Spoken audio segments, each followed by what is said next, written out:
Coming up this week on the Markcast, this is it. You wanted to read Rippin' Loose on the XFL. You might be getting it this week. Just remember, this is a pro XFL podcast. We're very pro all the leagues, but we call it like we see it. If I see something I gotta call out, I'm going to do it.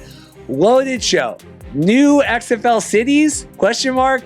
Bubble season? Question mark. New XFL coaches? Question mark. Lots of question marks. We have lots of answers with Matt Lyons of XFL News Hub. I mean, rebranding is big, but these fans are wanting something that they can interact with and that's tangible to them. Like giving them a new logo and another press release and hype video is great, but we've gotten a couple of those, and that's not something the fans are excited about. Lots of fun chatter with Matt Lyons. We're also breaking down the USFL announcements this week ahead of their kickoff next weekend and our big live show.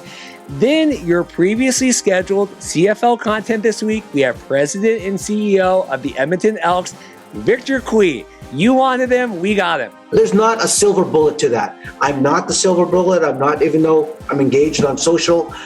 It is impossible for me to do it on my own. This is how we have to bring on and engage the whole community even more. Then we are talking single game sports betting, gambling on the CFL, trying to get Americans invested, trying to get more Canadians invested. PointsBet Canada's Nick Sulsky. The CFL is the biggest league that will be playing during the summer. Of course, there are a bunch of upstart leagues, and there's always things that are percolating. But the CFL has been around longer than any other professional football league in North America. And then continuing our Montreal Alouettes Media Blitz, courtesy of the team, we have Jake Wieneke coming on, talking all the offseason stuff, getting ready. He's heading to the West Coast, hanging out with Vernon Adams, William Stanback, and then getting ready for the 2022 CFL season. It's a fun, special locker room, just the way that we just gel and just get along and just the way we spend time together. Hope you guys enjoy. Please like and subscribe. Thanks for watching.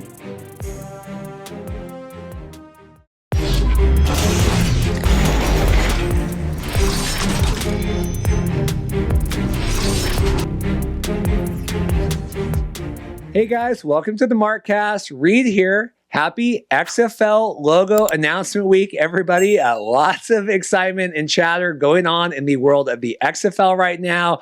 Lots of CFL content coming up today, and then USFL as well. Remember, we have the big kickoff next weekend in Birmingham, April 16th and 17th. Lots of divisiveness coming out from the new XFL rebrand this week. We are coming off of our big live stream. Andrew Murray, your friend and mine from XFL and USFL News Hub came on. We did live reactions to all that stuff. So if you missed our big logo announcement and live stream, that is on the YouTube. We also have the audio on the podcast feed. You can check that out. Lots of new, big, exciting XFL stuff today. New cities rumored via our friend Mike Mitchell, a potential XFL bubble season. We have new coach signings potentially online. And then Mike has a list of rumored XFL coaches that are in talks. Mike has heard rumors about them being involved with the league. So we're going to break all of that down. I have Matt Lyons. I don't know how he wrangled himself out of the poo-poo XFL logo announcement, but somehow gets to dissect all the good stuff today. Andrew, I promise I will make that up to you in the future. But Matt Lyons is going to come on. We're talking all that stuff. We're going to talk USFL as well, heading into the kickoff next weekend. Remember, we have our live show in Birmingham. Then I have my big, this has been 2 months in the waiting. Victor Cui, president and CEO of the Edmonton Elks, is going to be coming on. We're talking, the rebuild of the Elks. I have a new nickname, much like America's CFL team for the BC Lions. I have my own branding for the Elks. I'm excited to share with Victor. Victor's great. People, if you know Victor online, you know the work that he's doing to rebuild, kind of rekindle that relationship with the Edmonton Elks fan base and the team. Talking all of that stuff. Then I just wrapped a great interview with Nick Sulsky. Nick is with PointsBet Canada. They just have a new partnership with the Ottawa Red Blacks, being their in-home, in-stadium sports betting partner. We talk a lot about, sports betting, growing the Canadian game, trying to grow the game down in America as well. Nick is great. It's launch week for them. Incredibly busy. I really appreciate him taking the time to come on. Finally, we have our player interview this week with Jake Wieneke. Jake is from the Montreal Alouettes. Jake is coming out to the West Coast, I believe, to hang out with Vernon, William Stanback, a lot of our friends from the Alouettes. Really excited to have Jake. Just a great, all-star wide receiver, great personality on and off the field. We talked with Jake about him teaching in the offseason, giving back, being involved in the community that way. Jake is a tremendous person and really great. Appreciate him taking the time in the offseason to come on. So we have Matt Lyons, all the XFL, USFL stuff. Victor Cui, Edmonton Elks. What's the new nickname from Reed? If you care about that, I got a chuckle. Nick Sulsky, and then Jake Wieneke coming on. Please like and subscribe. We crossed the 1900 mark here with all the big XFL logo stuff this week. If you appreciate the work that we're doing, the interviews, everyone taking the time to come on, please like and subscribe. Leave us a review at themarkcast.com/review. Last plug from me. We have our big live show next weekend. I've already announced most of the guests coming on. We're going to be at the Southern Kitchen Restaurant and Bar. If you're going to be attending the game, it is across the street from Protective Stadium. We're going to have Roy S. Johnson on with AL.com. We're going to have Ron Fredrickson. He is a former USFL Birmingham Stallions wide receiver. He's going to be joining us in person as well. Dustin with Royal Retros. You guys know him from the giveaway we're doing, all the work he does with the old school alt football jerseys and hats and all that stuff. Dustin's going to be in person. Andrew Murray, who broke down the USFL rulebook with me a couple weeks ago and was on the XFL live stream, is going to be there. And then we have Mark Perry zooming in, editor-in-chief of XFL and USFL News Hub, CFL News Hub. And then your friend of mine, Mike Mitchell. Maybe we'll talk a little XFL on the USFL Kickoff. We cover everything. I'm equal criticizing, but we might have to talk just a little XFL on the USFL Kickoff. Hope that is okay. Like and subscribe. Thanks for checking it out. I will pop back in at the end of the show to let you know what's coming up, unless the world explodes in the meantime and we have any future read updates. Thanks for listening. Well, today we have Matt Lyons with XFL News Hub. Matt, I don't know how you timed this. Andrew Murray and I had to spin yarn for an hour on Wednesday with this big logo unveil. Now we have coaches and cities and hubs and merchandise and everything else to talk about. How are you doing today, Matt? I'm doing good. Glad we finally have got some news and some tangible things for fans to sink their teeth into. This is good. Yeah, I think this is what people needed ahead of, following the announcement, whatever that we had on Wednesday, the big XFL logo. We're going to get Matt's thoughts on that, and then we're going to get into everything. I want to get Matt's thoughts a little USFL at the end. So it's not just going to be XFL, but obviously, this is XFL logo announcement week. So to recap, if you missed, Andrew and I were live on Wednesday. We had a couple listener call-ins. It was a fun show. We had the new XFL logo unveiling. At the time, the merchandise store wasn't open. That's open now. I've purchased a new hat that's coming. All questionable looks across the board. And then there were rumors kind of coming out about coaches and things like that. So we have a lot more substantial stuff to come into and talk about now in terms of coaches and cities and stuff.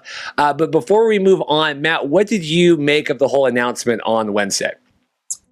I think I like the announcement as a whole and everything that was announced, but I think it could have been executed a little bit better.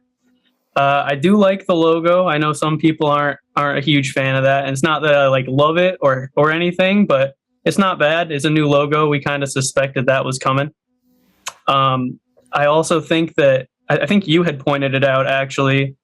The current team logos don't really fit this new style of the XFL, so it would not surprise me at all. Honestly, I would be expecting new logos and jerseys and stuff, which can be very fun and exciting as well. And then I do think it was a big miss not having the countdown link directly to the merch shop. That was one negative, I'd say, because people were kind of expecting something really big there right at the end of the countdown. And I mean, rebranding is big, but these fans are wanting something that they can interact with and that's tangible to them.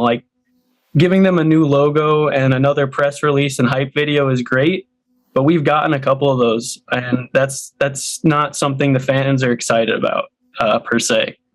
I totally agree. I mean, and it was like, had we not have gotten the initial, was it 2021, or I guess it was a 2022 launch video, then they rebranded it. It was basically the same video announcing the 2023 launch. And then now we have this. I saw a lot of comments online, and rightfully so. It's more words, it's more buzzwords. I was talking with Jim Mullen last night, who was on the show, I guess it was last week.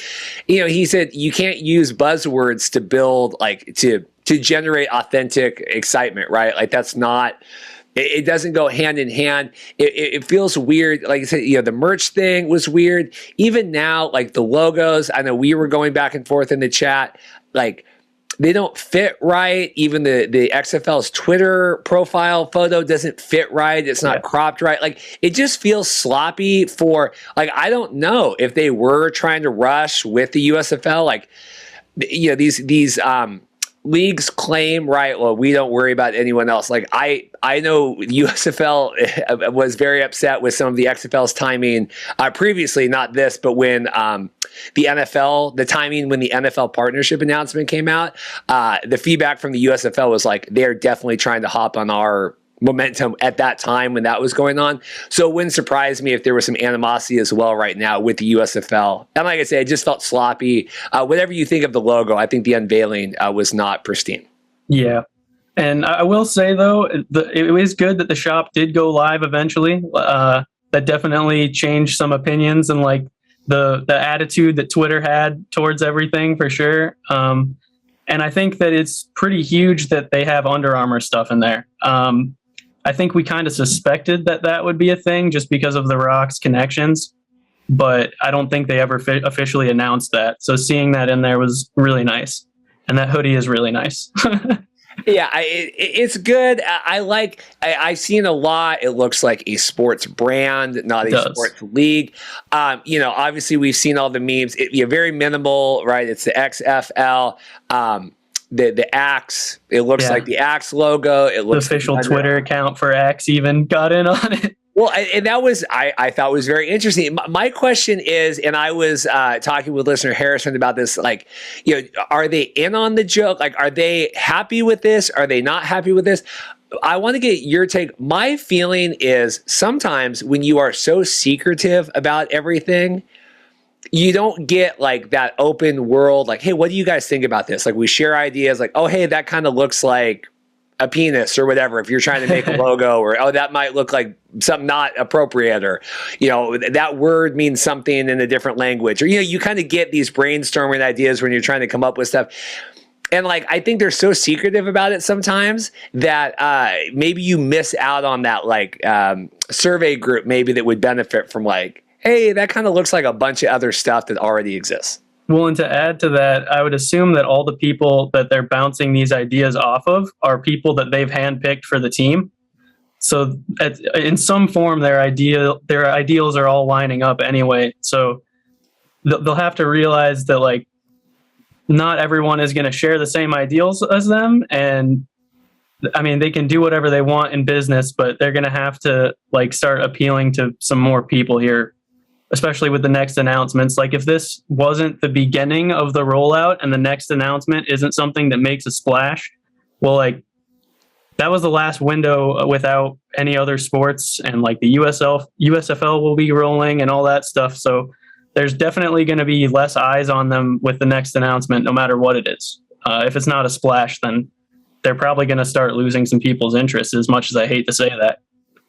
And I mean, this was the time. You had the hype, you had the blackout, you had the 36 hours, you had all that kind of stuff. It's the echo chamber mentality. Fan Control Football is very guilty of it. I know they don't like when I say that to them. I've talked with Patrick Dees both online, like publicly about it, and privately. I think USFL is very much in that same mentality of like, we are Fox Sports. We know what we are doing. We don't need anybody's help with this. And I think Danny and The Rock are that way. And when you're, I've talked with Mike, and even yesterday, we're all talking. It's like they're claiming we want this transparency, we want to be able to engage with the fans, but then like everything, like it's this whole cat and mouse, and we're dropping the Easter eggs and all this stuff, and then you I don't want to curse, but like you really botched the thing on Wednesday. And it's like, so what was the point of all of that if you could have just said like, had The Rock come out and said, hey guys, big announcement coming Friday, at noon, whatever. I'm on my Instagram. I'm at the gym working out. We'll see you guys there. Really excited to share. But instead you like do this whole mucky muck, whatever, and then you fail it anyway. And then you just kind of tick people off in the process. It just felt odd. Well, and for a league that has continuously said since they released that first hype video, we're for the players and for the fans, both of those groups seem pretty disgruntled right now. So I don't really have much else to say about that besides that, but I mean, you can say all you want about what you're working for, but how people actually view you is what matters, not how you want people to view you.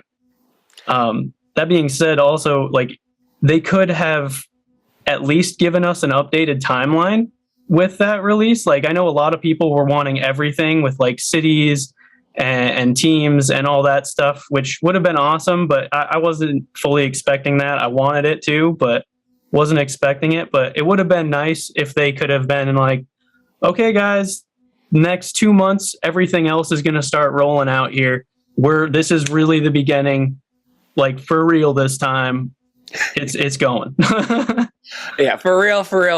Last talk on the logo, and then we'll get into all the new stuff. Like you said at the top, rebrands of the teams, right? I do think, some of the teams are staying, right? If we change the names, I think those secondary logos, we were talking last night, like the Dragons had the S, the Battlehawks one, a lot of those more minimalistic fit more because I think, I can't remember if it was you or like Matt Nakashima in our news subwriter chat, like, we were worried, okay, if we make new teams, do they fit in with the old XFL, right? Like we have a new design firm working on stuff now. So maybe they incorporate like the Dragons, the S and the whatever, that kind of stuff to keep it that same really minimalistic look. Final thoughts, black and white, keeping it very monochromatic that way. Do you like that? I think it's an interesting choice. I don't like or dislike it. I just think it's an interesting choice. I know somebody had pointed out that like most major sports leagues are red, white, and blue, but that's not really true. Well, most of them, yes, but you have like the NHL and I'm blanking on the other one. The tennis one, right? Tennis. There was a couple. We were batting around it. It feels non-USFL. UFC was the other one. If they want to be non-USFL, I think this is a good move. But I don't know. The black and white photoshopping, the old photos now, so they're black and white. You want to be a league of culture. I was telling Dorothy this last night. I said, they want to be this diverse league of culture. We're bringing in all sorts of players and ethnicities and races and beliefs and all this stuff. But then it's like, we're black and white. That feels weird, just when like from the day one, it's like we're building this league of culture, but then it's very black and white. I guess I more just want to see what they do with it from here on, because this is really just the beginning of it. Like, if it progresses into something cool and they can still do redesigns and variations or whatever. But yeah, it was not super eye-catching. It's not like it pops out at you and grabs your attention, but at the same time, I don't hate it. So we were talking, I'm glad Mike tweeted all this stuff out before we got into recording today. We had been talking about head coaches and things, potential cities and hubs. Because I was talking with Mike, I'm like, I want to make sure, like, I don't want to talk about stuff that you don't want us to talk about. And so, obviously we have all this blessings to talk about. So we knew Reggie Barlow, he was the one that was announced a couple weeks ago, leaked. I mean, he's left his job now. He was with Virginia State University. He was a former wide receiver in the NFL. He, the rumor is going to be the San Antonio coach, Reggie Barlow. Then Mike had mentioned in the chat, came out, would be Wednesday night after the logo stuff. Terrell Buckley. This was also reported by Aaron Wilson of Pro Football Network. 50-year-old head coach. They say that he is going to be part of the Orlando franchise, which will segue into our cities conversations here in a minute. What do you think about another head coach like this being leaked?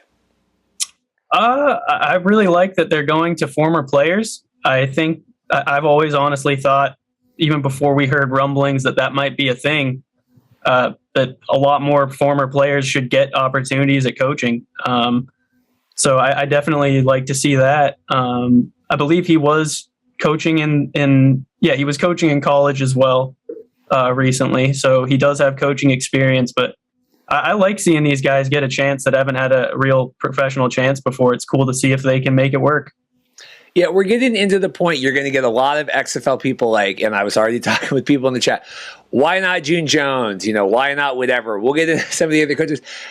I don't know. I like getting young guys that aren't 70 years old, that aren't, much respect, June Jones, Jerry Glanville, people like that. I like people that aren't white getting in there. The NFL. These guys are playing a newer style of football too, which is what people want to see. They want to see more stuff from the college game, because the college game is like infiltrating the NFL game to a different level. So having college coaches and people that have creative minds, like young creative minds like that, is not going to hurt you at all. I think that's a great point. I think that's fantastic. Yeah, it's USFL. I mean, we'll see. We're going to be in Birmingham next week. What kind of game does that look like? They've had 2.5 weeks to get ready for it. I don't know. I think there's a base level of product that you can put together and plays and schemes and things like that, in that amount of time. And you're working with some minds that have been around the game for a long time and are pretty stuck in that. Terrell was also a 2002 Super Bowl champion with the Patriots, which is awesome. So those are kind of the two confirmed, as much as we can have in this day and life, confirmed head coaches. Mike, so the interesting stuff, and we have been talking about, with the San Antonio move, right? Okay, we're losing one of the teams. Are we losing Houston or Dallas? We're not quite sure. Mike had been saying that we were potentially going to be losing the New York and Los Angeles franchises. None of this is, confirmed from the XFL. These are things that Mike has been hearing, talking with the people that he talks to. San Antonio, Orlando, and then Las Vegas are going to be replacing Tampa, which would be the Orlando one, LA, which would presumably, right, and then New York for that. So what do you think about San Antonio, Orlando, and Las Vegas? I really like them. I think Vegas is a great spot right now, especially. It's become a pretty awesome football market in recent years. Even if people aren't invested in the team, they'll buy tickets just to go party. Orlando, I think, is a good move because now you've got the Tampa Bay Bandits in the USFL, so you could not stay in Tampa. There's no way that was going to work. And San Antonio, with the success they had in the AAF, I believe it was, with the Apollo. No, the Apollos was Orlando. I'm sorry, San Antonio did have success though. I think that's a good move because I believe the Renegades were having some trouble with attendance in 2020. But then again, the Roughnecks had that issue with their logo with the NFL. So I could see either of those teams being the one to move to San Antonio. But see, now I'm an idiot too, because I set this up. So we would be, if this is true, if Mike, because I read this and you're confused too, there'd be the 3 teams in Texas. Because New York would be San Antonio, LA would be Vegas, and then Tampa. I mean, because we had talked when the San Antonio stuff came out. I mean, this is why there's the confusion here. We had talked like, okay, one of those teams, they're not really going to have 3 teams in Texas, but now it kind of looks like it. If Mike's reporting is true, that is the confusing, because I was the same with you. I'm like, well, are they gonna lose Houston or are they gonna lose Dallas? This is where it is. I know a lot of people have been looking forward to San Diego potentially being a city. I have not heard San Diego from anything, and Mike never said except for kind of wishful thinking from the fans. But that's interesting. The Vegas one, if you don't play in the toilet bowl there, I don't know where you play in Vegas. That's a good point. University of Nevada, the one that's like right there by the Strip. They have a nice like outdoor facility, but it's gonna be hot. But I guess it's really enough in the air. Do you mind the 3 teams in Texas? And then we're gonna get to this bubble hub thing here coming up. I don't love the 3 teams in Texas, but at the same time, Texas loves their football. I feel like rather than having 3 teams in Texas, you could have gone to one of the other like football hungry markets like Ohio or San Diego or something like that. But, Texas loves their football at all levels. So if they can sell tickets, then let's do it. It's hard. Yeah. I like the San Antonio, like you said, with the Commanders there. Orlando had the Apollos. It's funny how all this comes full circle because the whole, XFL 2020 didn't want to go into some of these markets because the AAF was there, like San Antonio and Orlando. So now they're kind of righting the wrongs in that way. I think the 3 teams in Texas. Mike's also reporting, and this is where I think you're going to lose a lot of XFL people coming out. He had said this in the chat, and then this was in his article that he posted alongside the new article or the new logo release. They're very much looking to do a hub system a la USFL in Dallas is what it sounds like here in 2023. What are your thoughts on having a hub? I really don't like that.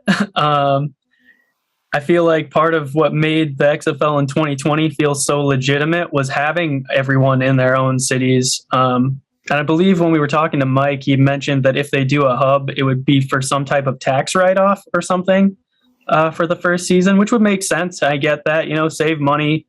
If it'll help the league in the long run, then I guess we'll deal with it. But it would definitely it would start feeling like the USFL, probably with better marketing. But USFL, again, I really think it'd be advantageous for them to be in their markets, especially since the USFL is in a hub now. It would just give them immediately more legitimacy than the USFL.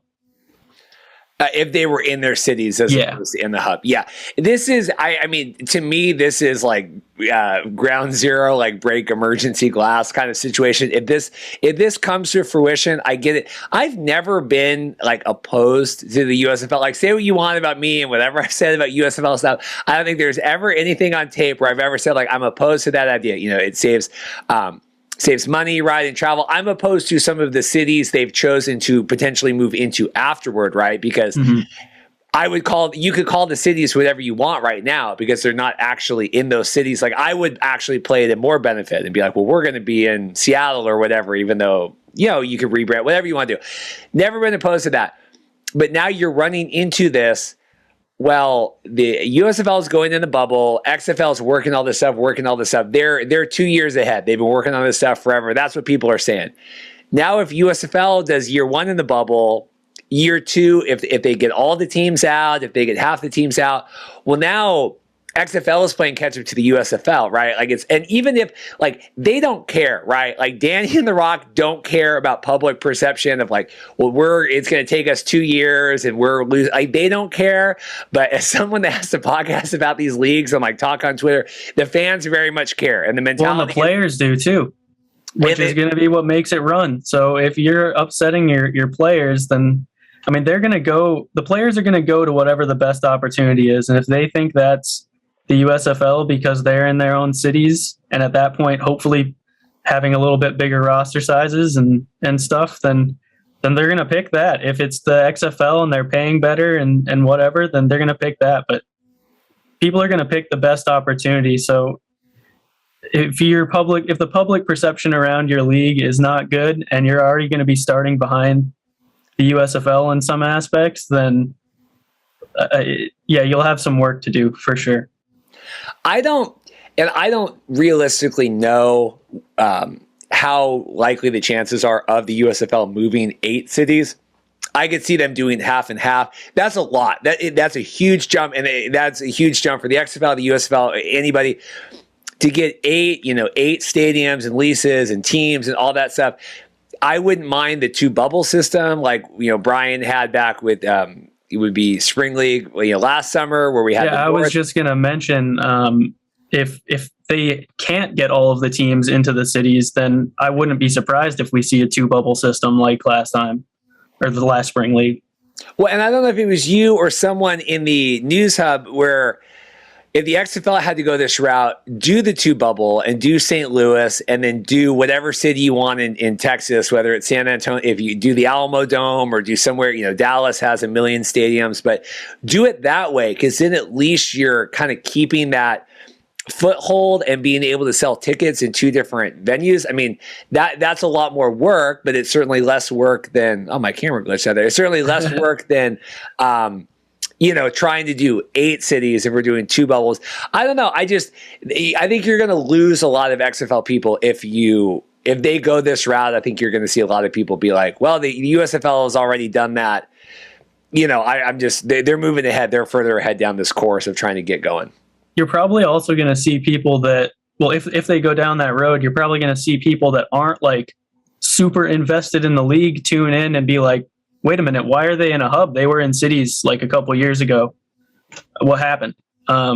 So yeah, it's just not a good move for a lot of reasons.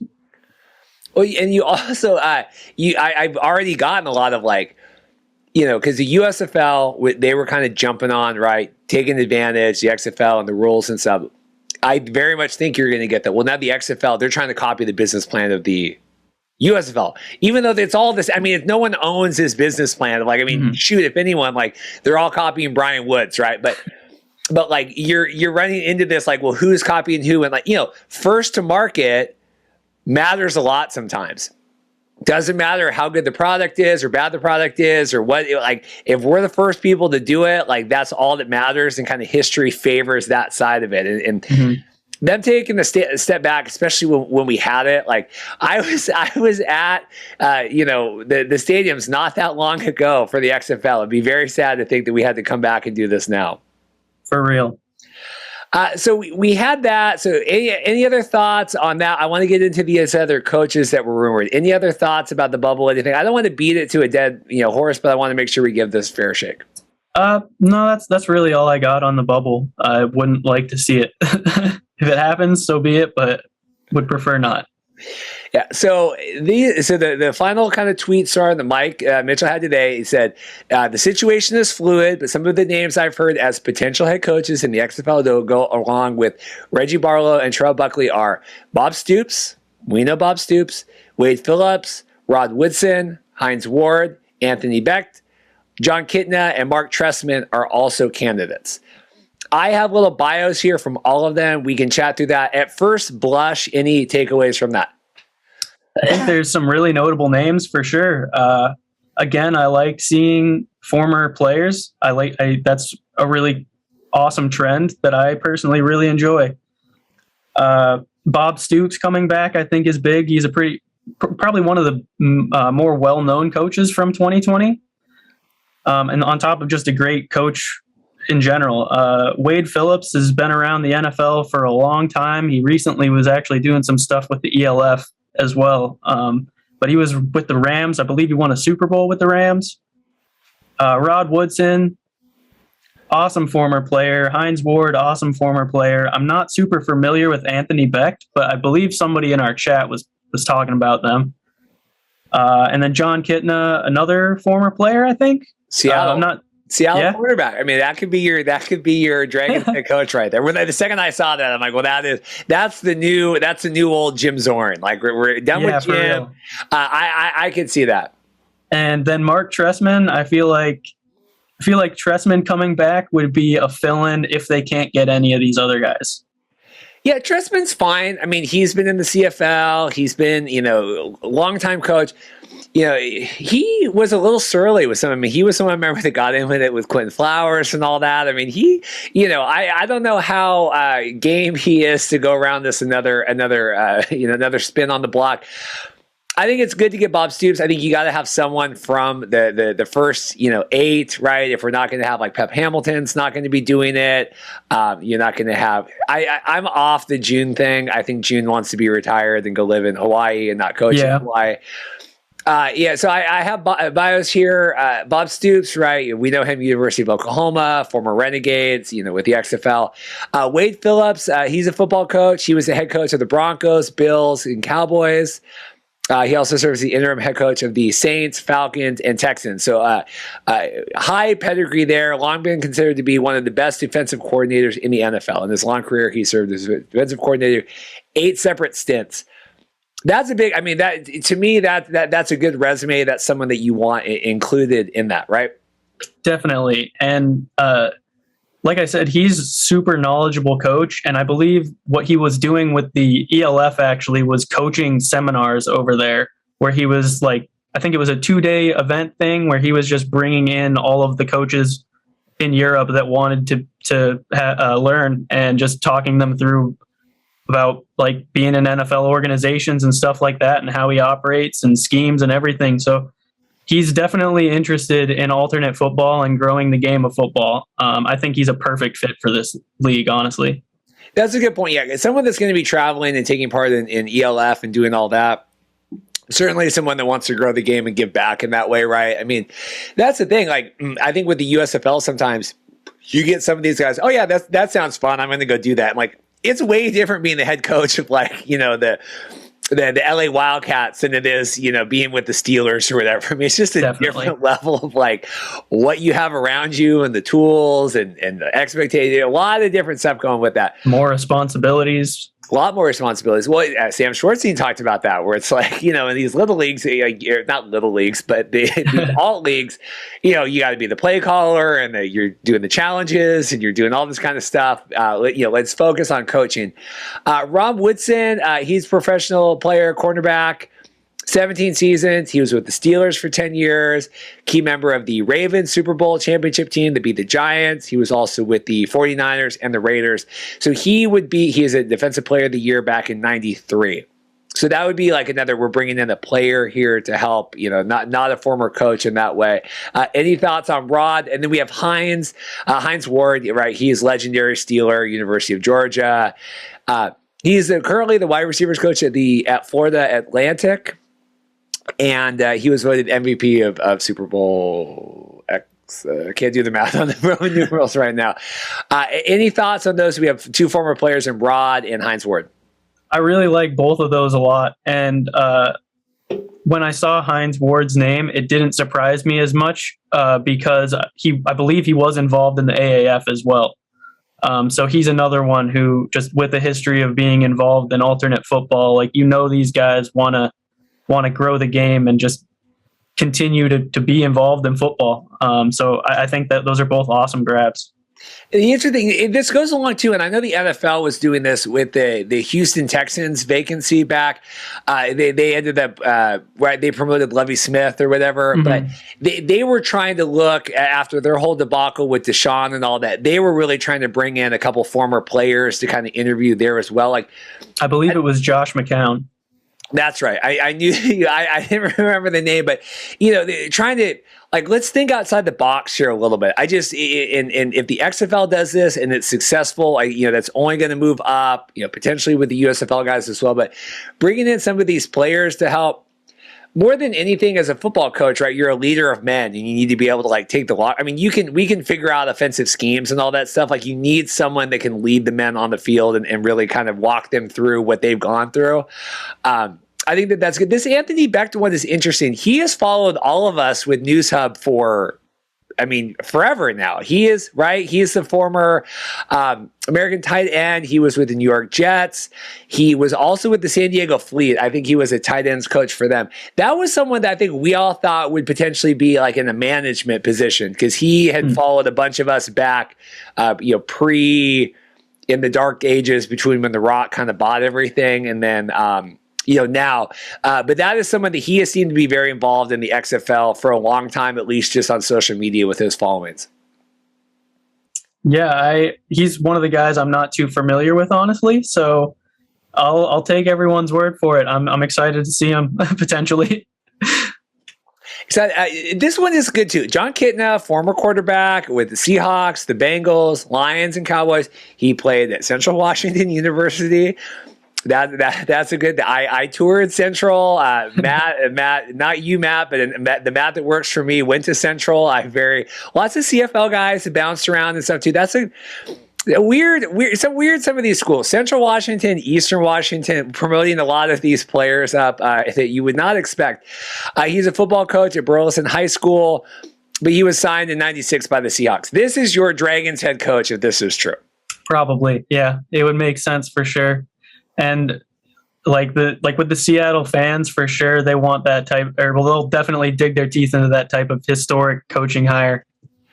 I like that. Zorn was never, I don't know, like I met Zorn, it was fine. He never really he always seemed confused. Like, well, I'm here. And they did an event across from CenturyLink, like they were doing those meet and greets, and it was him, and it was one of the running backs. Silvers wasn't there, but it was another one of the players. And like, he just had no clue about, like, you could tell that they had given him just like 5 lines of like, well, we're innovating sports and like, we're going to advance this. Like, you could just tell that they had given him like a cue card, and he just kept kind of rolling through it. Final one. So if I'm doing my math here, this is 6 plus the 2 in Reggie Barlow and Terrell. So maybe Trestman, like you said, would be the backup, right, if one of these does it, because this would be 9 potential coaches here. Mark Trestman, former Vipers head coach, right? Mm-hmm. And was with the Bears for a little bit as well, although that didn't go very well. He's someone that, like, if he came back, I wouldn't be upset about it. But at the same time, like, I think I would like to see some of these other guys ahead of him. Just because, again, he's a little bit on the older side, and while he does have success in some levels, like I believe he's had some success in the CFL, and he started turning things around with the Vipers a little bit there at the end.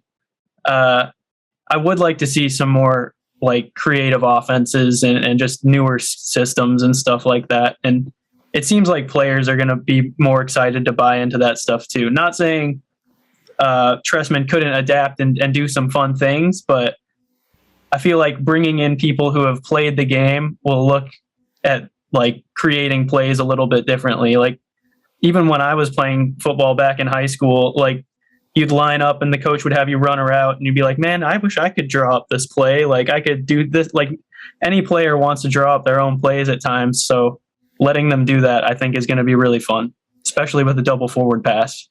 Well, if it comes back, yeah. I mean the USFL's double forward pass. Yeah, it's interesting. Final thoughts on this. Mike's article didn't seem well. So the article came out, and then the tweets. Feedback I've gotten is people are concerned that Mike Mitchell is not.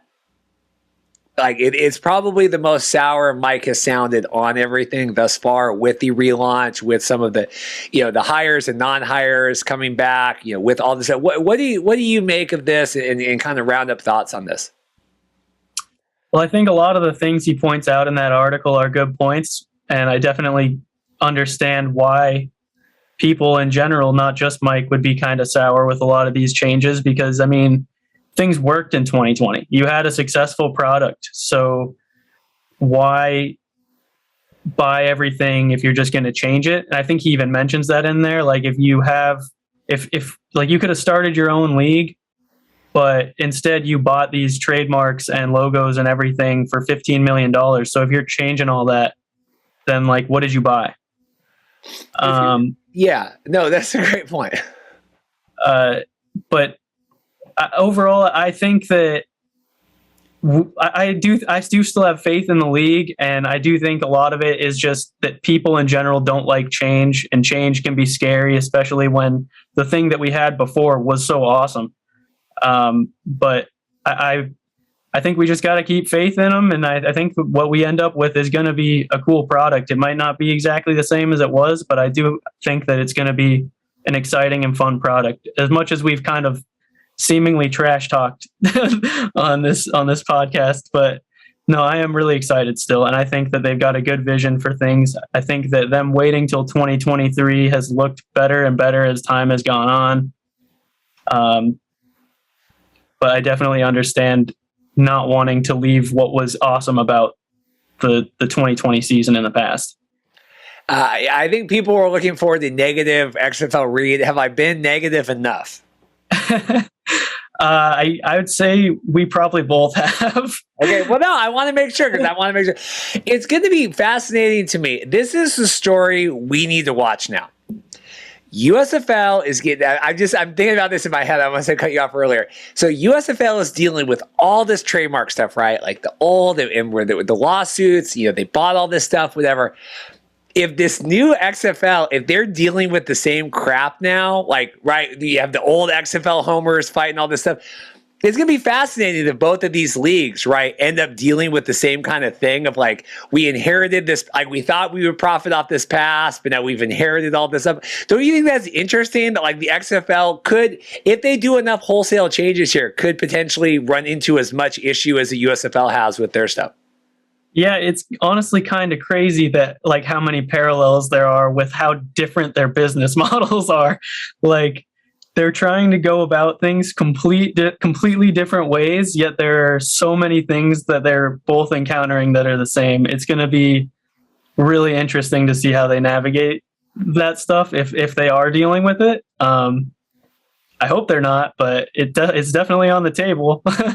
I just thought about that. I just thought, because again, people have given Danny and The Rock a lot of benefits, a lot of time, a lot of whatever, but like, and I don't, I'm going to talk about it no matter what. We're a part of this now, but like, it's like you chip away and you chip away and you chip away, and like there's breaking points, and you do these videos, and I'm not saying this is or isn't, and some people it might be. I know like our mutual friend online, Jenna, was very upset with all this stuff that came out with the logos, and with certain people leaking the logos and all that stuff. Like, and I think part of that frustration is, because of maybe not liking it, right? Okay, well, I'm unhappy with how I heard this news because I don't like the news.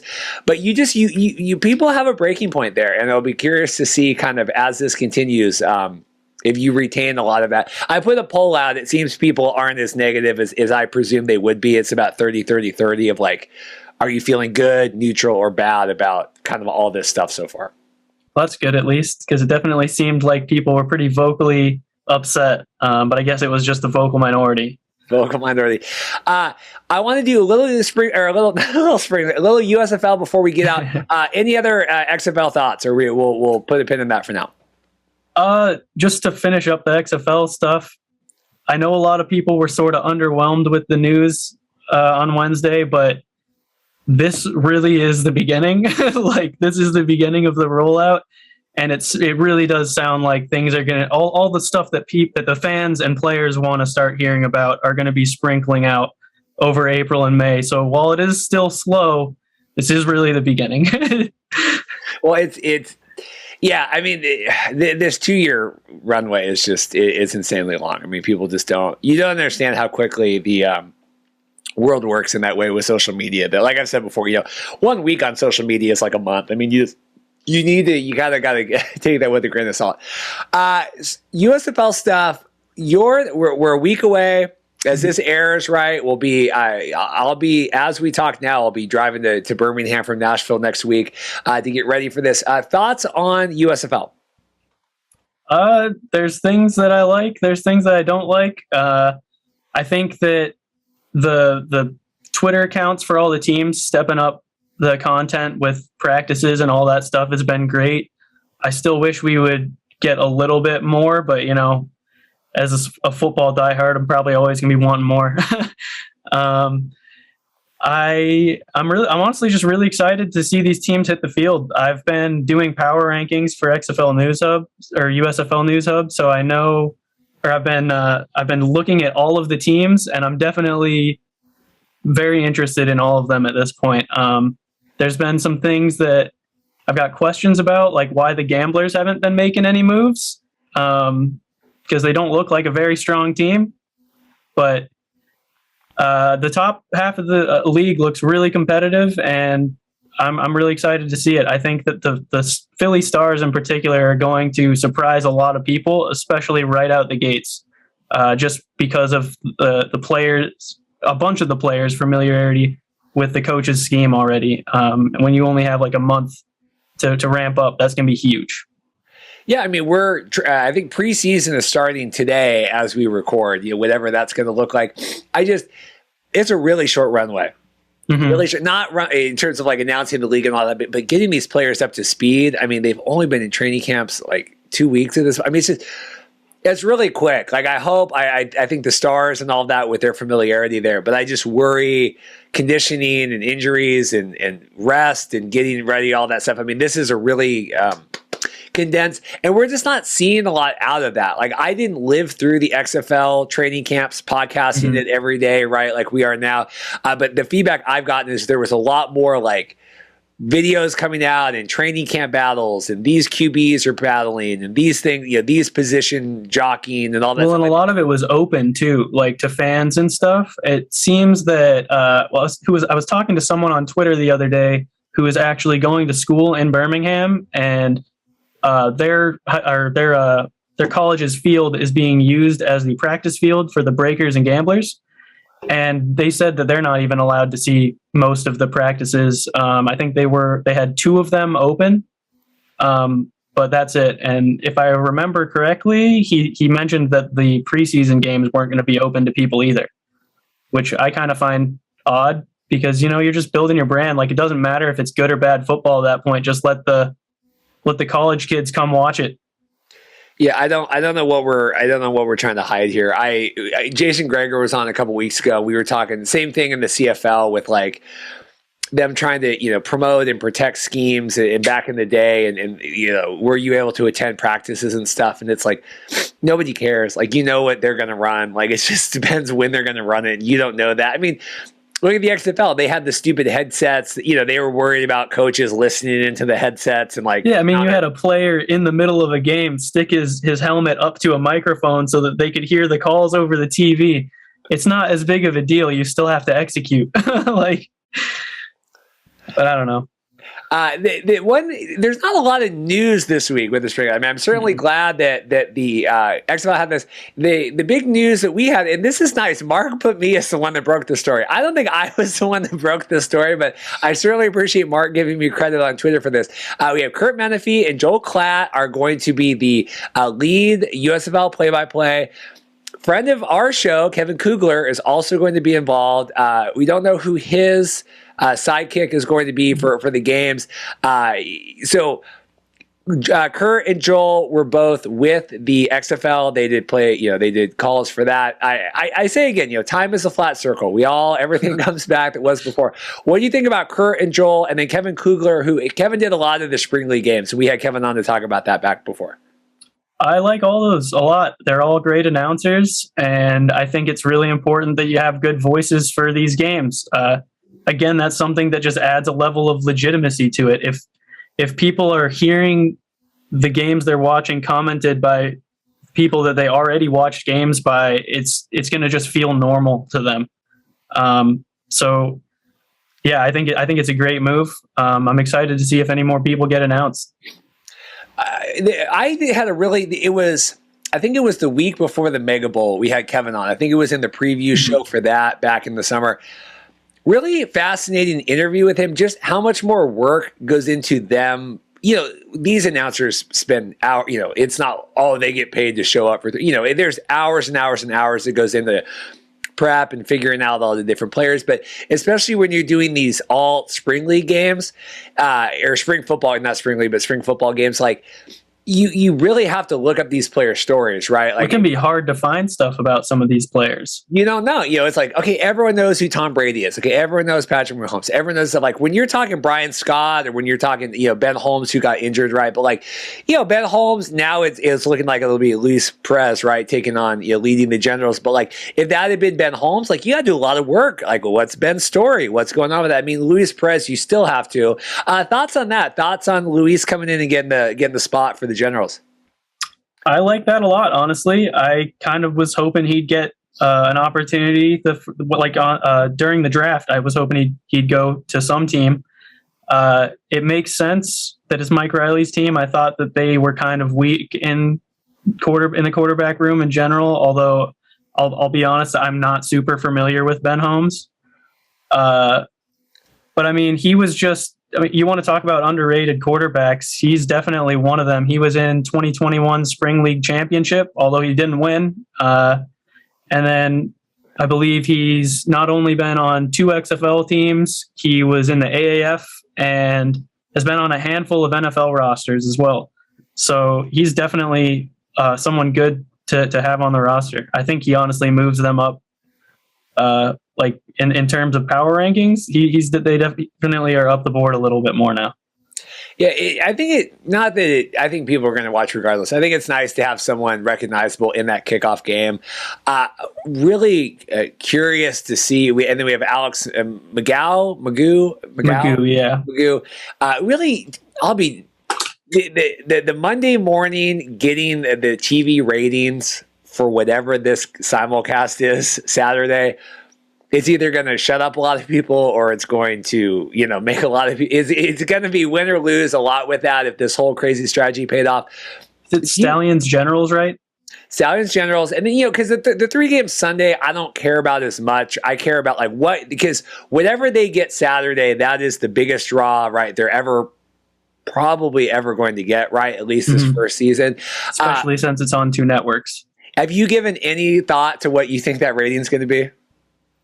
Oh man, no, I haven't thought about it at all. I mean, I'd expect it to be better than the spring leagues, that's for sure.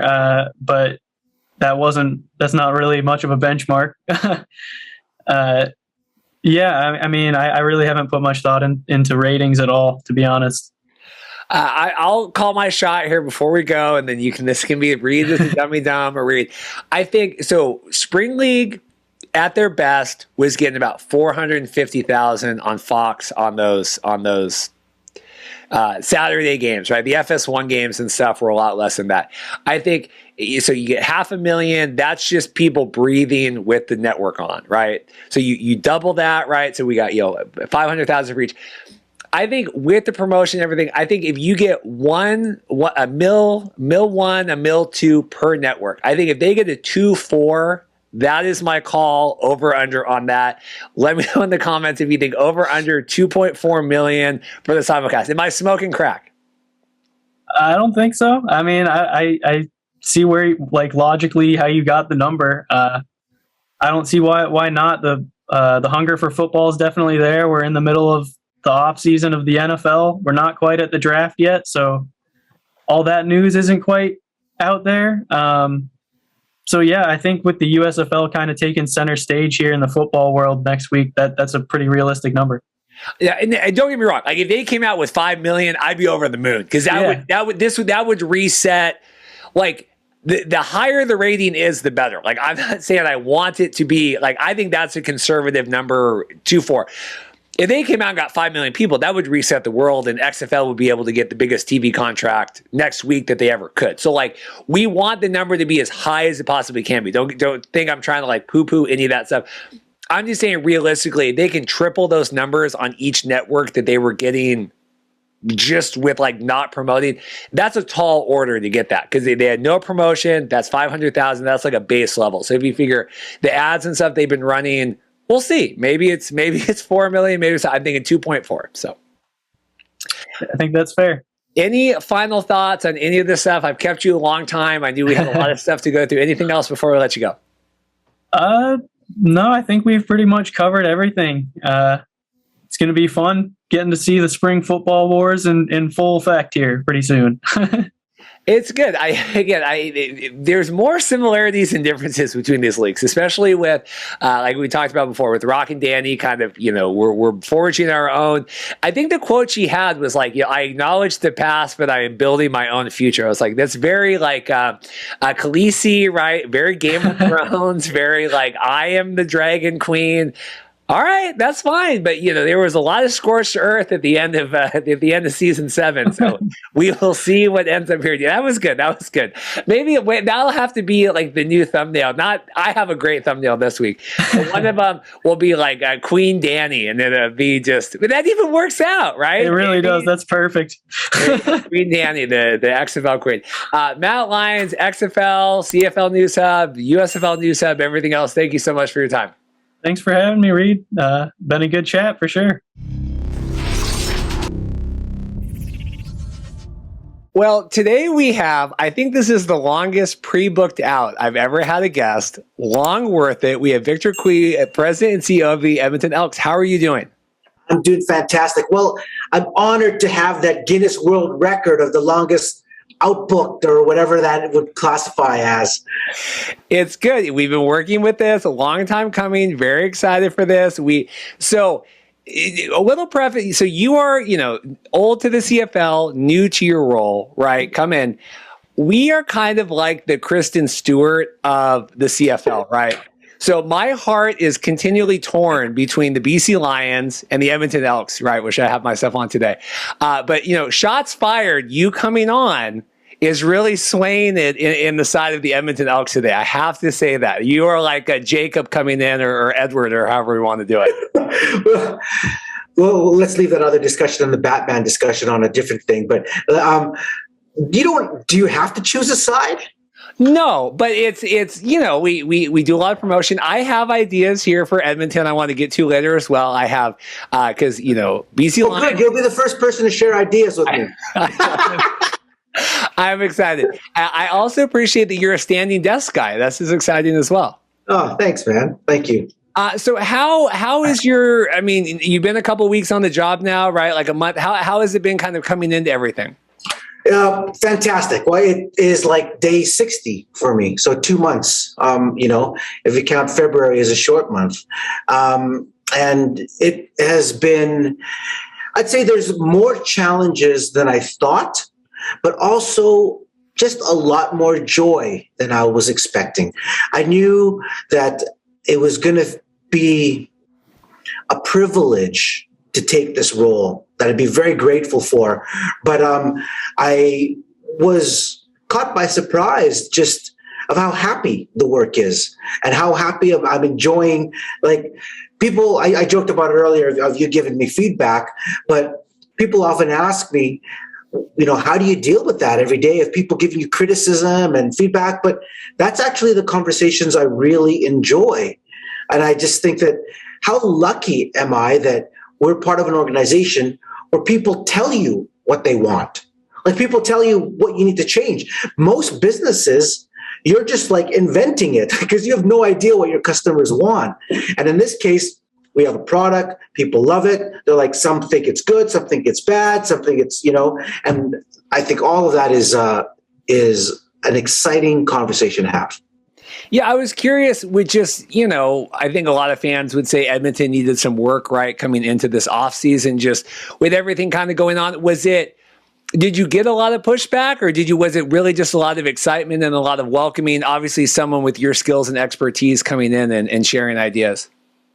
A little bit of both. I mean, I think that we're also at a different stage in the world. With the previous administration came off of 2 years of unbelievable, unforeseen challenges. Who in the world predicted 2 years of lockdown with COVID and having to deal with that? So they had their hands full with a bunch of stuff. And if anything, those external factors amplified the inefficiencies in the entire league and particularly in our own team. So that all happened. Now you come to today of where we are, new leadership, a full season for the first time in 2 years. And there is just a sense of optimism, a tide of optimism in the culture, in the city, in the community that we get to ride on. And a big part of a city's DNA of optimism is their professional teams. I mean, that's why you have a team, because every new season, it brings new hope. It brings new dreams. And you're like, okay, that's done. That was horrible before. Now we can start fresh. And that is what a big part of the role of a professional football team is in the city, is to inspire that hope for the new year.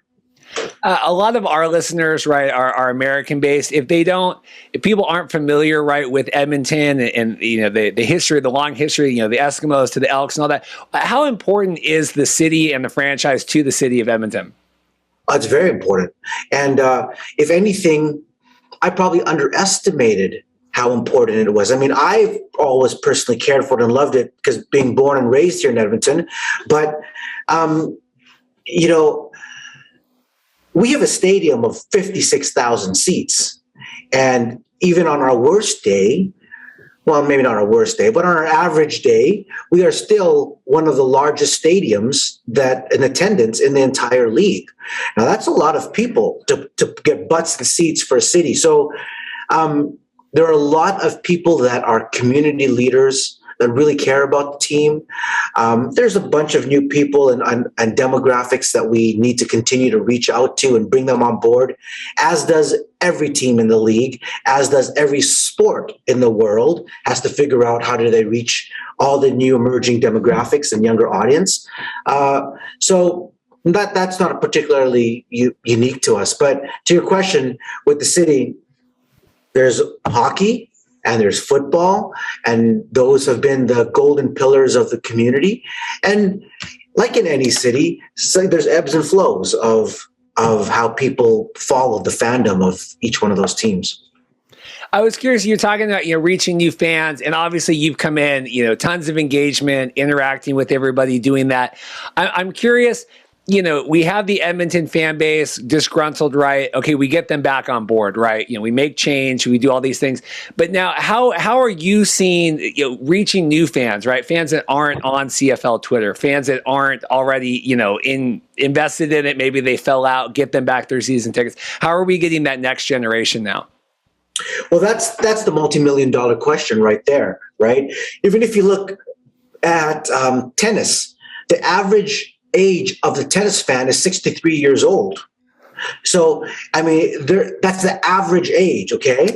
So every sport has found different ways to innovate or reinvent itself. F1 pivoted very well with their partnership with Netflix, brought a whole new general entertainment group of followers that don't know anything about cars but are interested in the sport. And if you think about that show, why it's so amazing is not just because it features F1, it features a season that is done and you already know the results of it. Like, that's how good the show is. It's not about the sport when the results are already out and you still attract an audience to follow it. So when it comes to attracting a new audience, and particularly in our city, the solution that we have to deliver is very different than the solution that Toronto has to deliver or Ottawa has to deliver because of our socioeconomic demographics, our age demographics, and just the culture of the city is different too. So there's not a silver bullet to that. I'm not the silver bullet. I'm not, even though I'm engaged on social, it is impossible for me to do it on my own. This is how we have to bring on and engage the whole community even more. So, I mean, do you look at that? Like, you see Ottawa doing more behind the scenes documentary stuff. Do you think, do you want to borrow that and say, we want to do more of that in Edmonton or spin off something else? Maybe a little bit. We've got a bunch of initiatives that we're going to roll out throughout the year. But to me, the overarching theme of it is 3 points that I would say. One is that, okay, first of all, everybody comes with a million new ideas. Everybody's got ideas of what should change and what should do. That's fantastic because people have always believed that they could do marketing. And so it's great to get those inputs, right? And often there are gems in those, and sometimes there's not. But the overarching first theme is that how do you repair and strengthen the emotional bond between the team and the community? It's not about logic. It's not about ticket discounts. It's not about 2-for-1 hot dogs or cheap beers. All of those are great value-added propositions, but it's about the emotional relationship between the team and an individual person. Why? Because sports is an illogical proposition, right? You have to defy logic to decide to spend $1,000 on a season ticket or a single ticket, as opposed to putting $1,000 on your mortgage or your car lease or whatever it might be. So if that emotional bond is frayed, then, and you try and apply logic to it, it doesn't work. So the first part is, how do you repair that? How do you strengthen it? And what are the ways to do that? Whether it's social, whether it's marketing, whether it's community engagement, media, all these kind of things. The next two things that you really got to look at is any initiative has to be first scalable, as in how can you grow the scale from 1 to 1.5 million, every Edmontonian in the city and then even the entire world. Because there's no point in doing an initiative if it's not scalable, if it only reaches 50 people at its max. Right? And you can get caught up in a lot of ideas that oh yeah, these people really want it, but you're only talking to 50 people or 100 people, and it's never scalable. And the third criteria to that is it has to be repeatable. I want to create solutions that not only can scale, but can be repeated either month after month or game after game or year after year, regardless if I'm in this position or not. If it's something that I initiate that is only repeatable and scalable only through me, then I'm doing a disservice to the organization.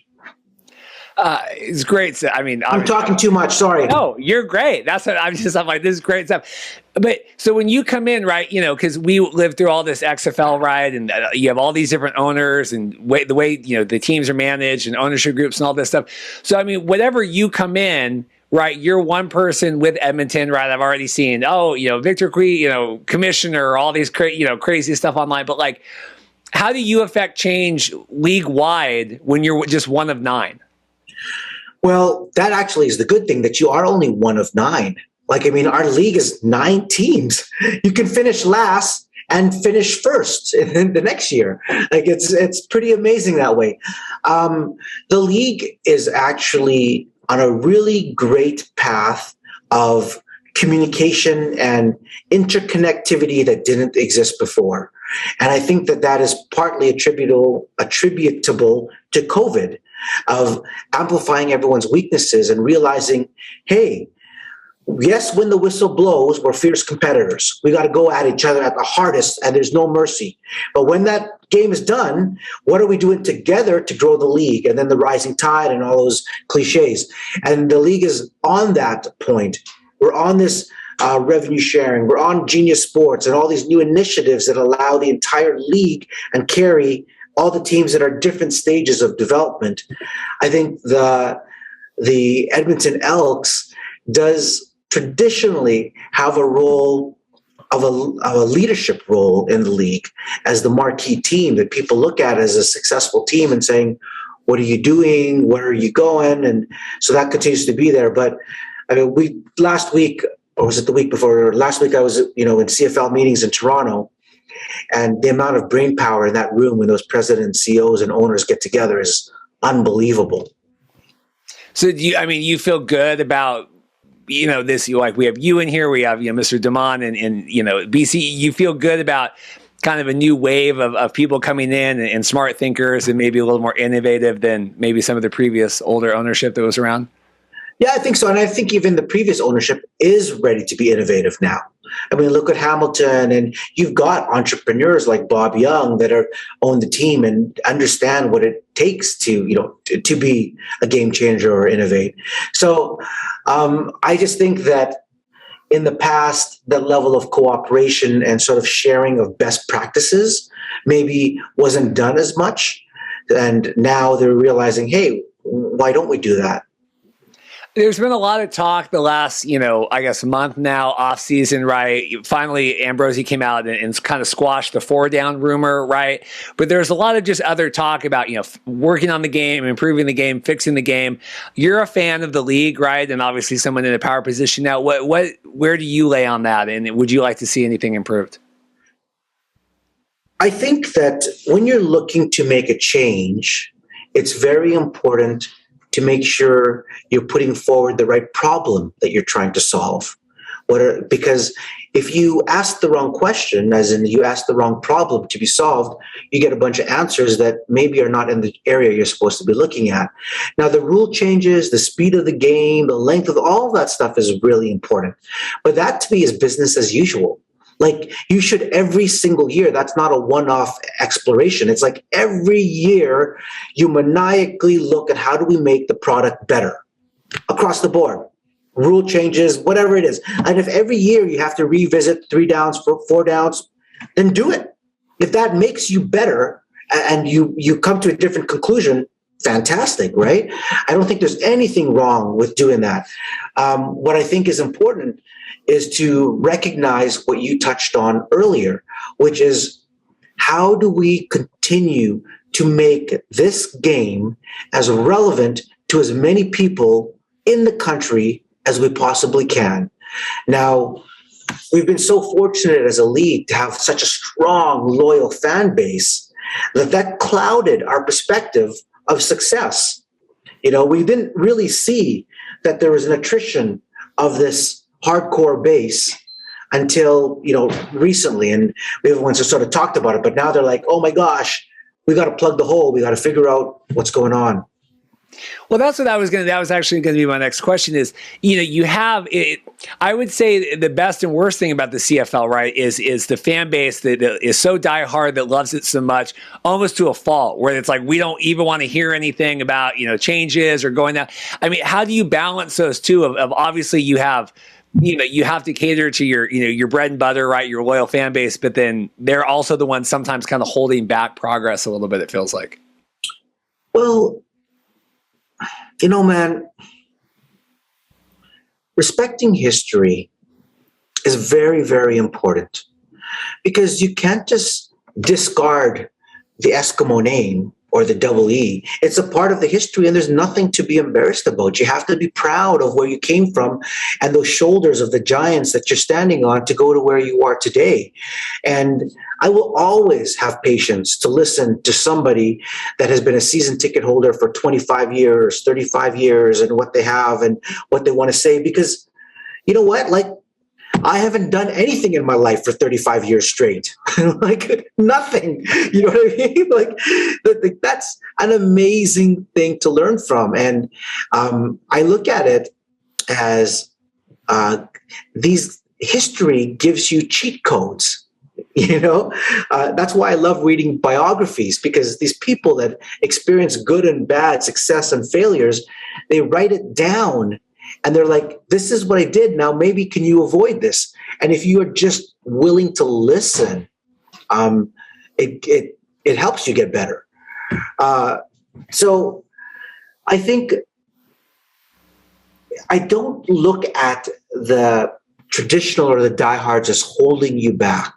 They do have a perspective maybe that doesn't move at the pace that you want it to move, right?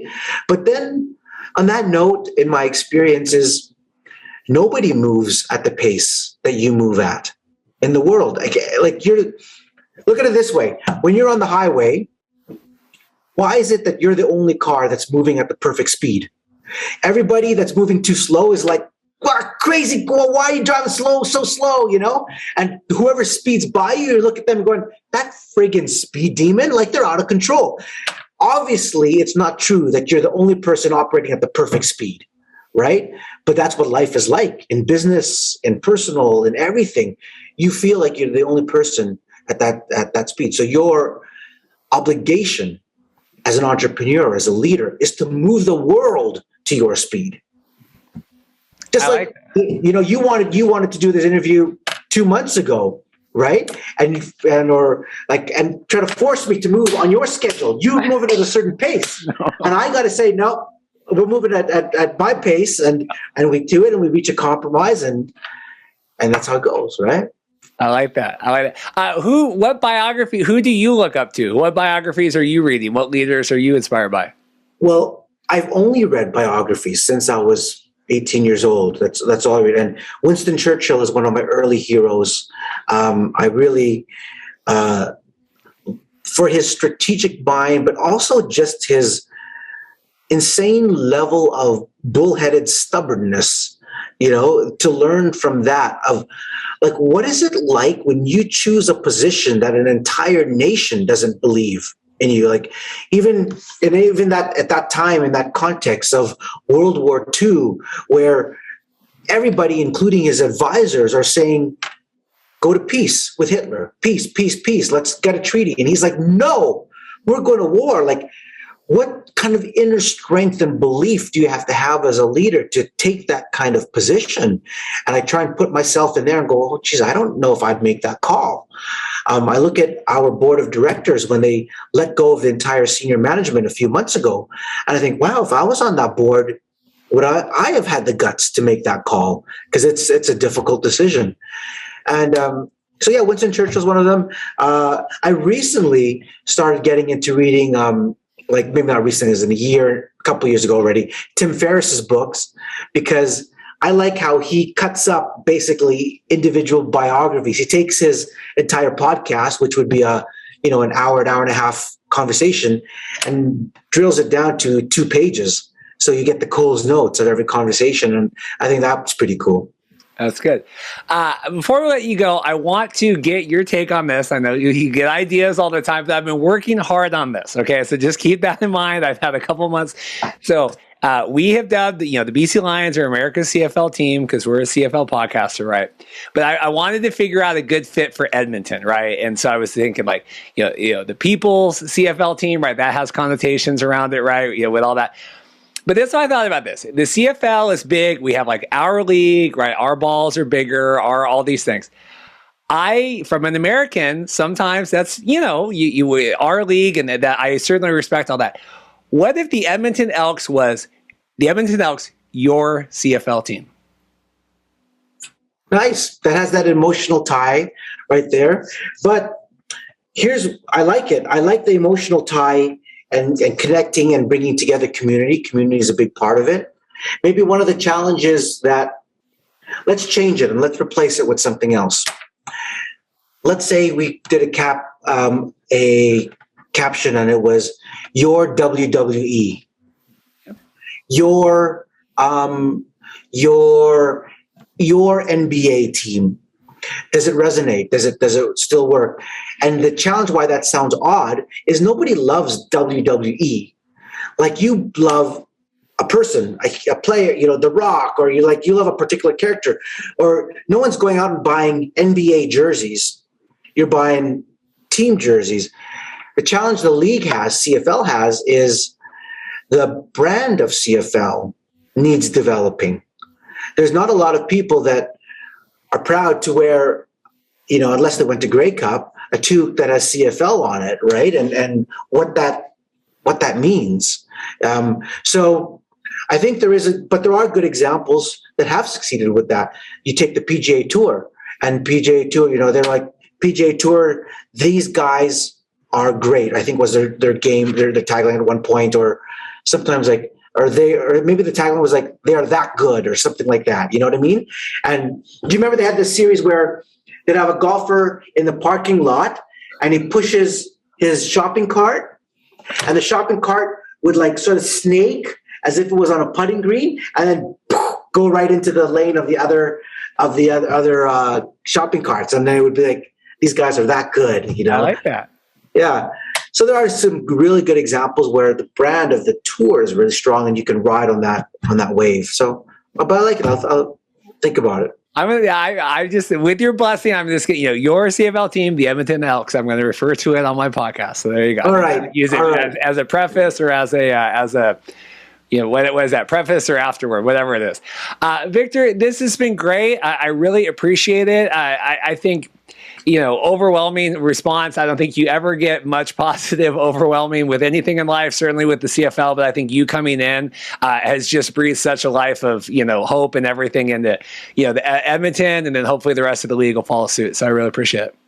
No, well, thank you, man. I want to say, I really appreciate your support and your commitment to the league and keeping things fresh and exciting. And this is more of the stuff that I want to do, and find the right ties and connection with the community. And it's important because at the end of the day, I look out my window and I look at it on one hand and think, wow, that's 56,000 seats. That's amazing. But on the other hand, it's really a reminder to me that there is an individual human at each one of those seats.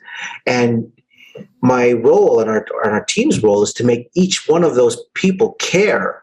And you have to connect with them. You have to figure out what that journey is like.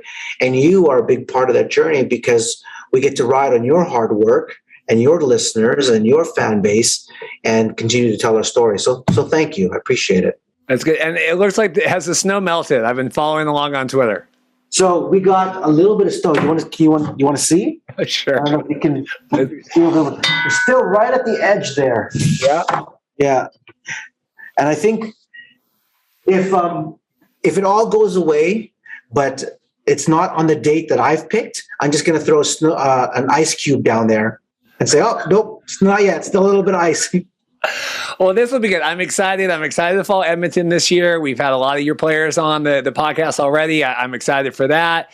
And, I think all around getting back to normal here after the craziness of last year and everything, I think is going to be good for everybody. So best of luck this year with the team and everything else. For sure, man. I look forward to staying in touch. All right. Take care. Thanks. Well, this is going to be exciting. We have a jam show already. I'm so excited on launch week with PointsBet Canada, all this exciting stuff. We have Nick Sulsky, Chief Commercial Officer, coming on. How are you doing? Reed, I'm doing great, man. I'm alive. I'm breathing. I had a little bit of sleep last night for the first time all week. No, it's exciting, man. When a new market opens, a new country opens, there's a lot of exhilaration, and we're enjoying it, man. It's going great so far, and I'm really excited to join you and talk about some fun football stuff. Yeah, so we had Nick on before talking when C218 passed and kind of talking sports betting and single game, gambling, kind of all that stuff with the CFL. We're going to continue that conversation today, talk, a little genius sports, right? And marketing for the US, marketing in Canada. So the big news this week, you guys have announced, right, a partnership with the Red Blacks. Yeah, we are. We're gonna be partners with the Ottawa Red Blacks. We're gonna be partners within their stadium TD Place. There's going to be the PointsBet sideline club directly in the stadium. PointsBet, we're going to have branding on their jersey this year, which is really exciting. And we're going to be working together to really engage the awesome fans of Red Nation, introducing them to PointsBet, introducing them to kind of the regulated market of gambling. And we're over the moon. The folks at Ottawa Sports and Entertainment Group are just an incredible group of people. And as Reed, as you probably know, I mean, Ottawa has an incredible community of CFL fans. And, when people think about Ontario, typically they think of Toronto or Southern Ontario, but Ontario is also our nation's capital, right? So from a PointsBet Canada perspective, working toward a relationship with the Red Blacks not only was so exciting for us because of their passionate CFL fan base, but we're trying to build an authentic Canadian brand. And when you're trying to do that, creating a relationship with a team in the nation's capital, I mean, 1 + 1 does equal 2 sometimes, right? Well, it makes sense to me too, because the concern when all this came about was, the teams, the CFL teams, 9 teams trying to they all kind of had to figure out on their own, right? Like, how are we going to approach, single game sports and all that stuff? It makes sense to me. Ottawa, very forward thinking. They've done a lot of great stuff in the offseason, brand building. The Behind the R has gotten critical success. I mean, it makes sense to me when this came out and you were telling me about it would be Ottawa would be a team that would be forward thinking enough to kind of, figure this out and work with you guys, and kind of that meshes in my mind. Makes sense. Without a doubt. I mean, it was obvious from the first conversations with the gang up there how proactive they wanted to be, how creative they wanted to be. And, we've done a bunch of really exciting partnerships so far in the Canadian sports landscape. And the one in Ottawa is really no different from what we look for. We really look for partners who want to really lean in and really want to try new things and grow. Like our tagline in Canada is, this is how we play sports. And really we emphasize that because it's about community, right? It's not, that we can signify the Ottawa Red Blacks community. The we can also, correlate to Canada. The we can relate to our ambassadors, the Trailer Park Boys in Canada, right? So I think that from day one, it was obvious that that OSEG, the ownership group of the Red Blacks, was really looking at the market the right way. And they were looking for a partner like PointsBet that we could really build this with. We're going to be partners for many years.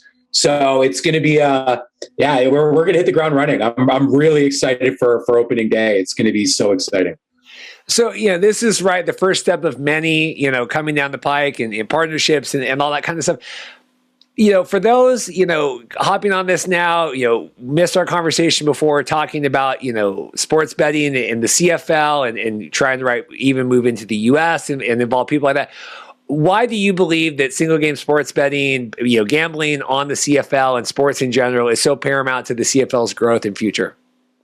Well, I mean, I wouldn't say it's paramount, excuse me, but I think it can be a massive stepping stone and building block. Let's face it. When you look at North American sports gambling, the NFL is king, right? But the question is the NFL king or is football king? Right? That remains to be seen, right? I love the NFL. You love the NFL, but I love football, right? You love football. The CFL is the biggest league that will be playing during the summer. Of course, there are a bunch of upstart leagues and there's always things that are percolating, but the CFL has been around longer than any other professional football league in North America. So the question that I have is, as we start working alongside not only the Red Blacks, not only the CFL, but also the CFL's new partner, Genius Sports, as we collaborate on how to bring the CFL sport to the US fan base, how can we leverage the popularity of football gambling to help grow that sport, right? And it's not just if you build it, they will come, right? I mean, the fact is the CFL and how I believe, I can't speak for the CFL or Genius yet. I believe that there's some really incredible creative opportunities to almost reintroduce the US fan base to the CFL and using gambling as an extra way in. It almost becomes like call it the Trojan Moose, right? There's a little Canadian analogy for you, Reed. You know how much I love that, right? So we can use gambling and the American sports fans' love of gambling on football as a way to get them even more excited just to pay attention to the CFL, because you and I both know there is something unbelievably incredible about the last 4 minutes of a CFL game, right? Like it's almost undeniable. And now imagine, when the clock stops, the last 3 minutes of the game,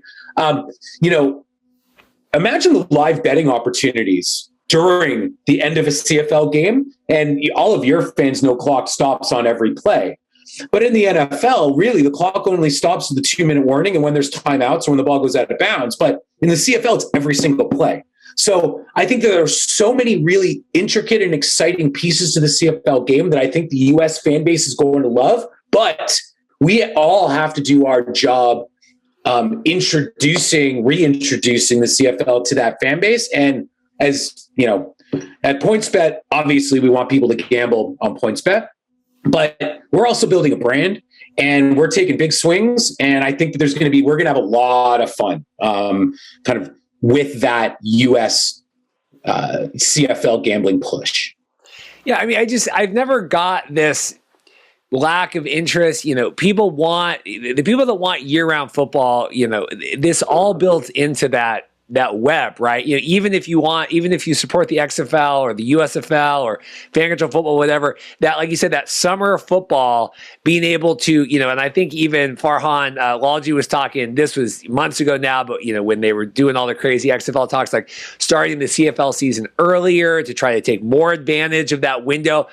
Because people want football, they want to be able to gamble on it, and to be able to have a summer league that year in and year out, right? I think we've proven now is here to stay, right? I mean, the world ended and the CFL, prevailed. It just makes sense to me that you would want that, and especially in Canada and in America as well, kind of reaching out.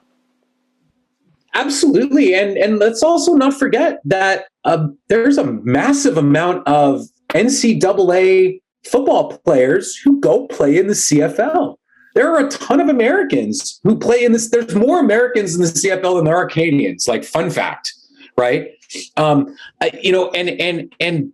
Obviously we all know of a lot of the famous ex-CFL players that transitioned into the NFL, but the CFL has incredible talent, right? And a lot of that talent is US based. So I think that we can also do a better job shining a light on some of those NCAA stars and some of those NCAA players that don't get drafted into the NFL and come up and play in Canada. And a lot of them love it up here.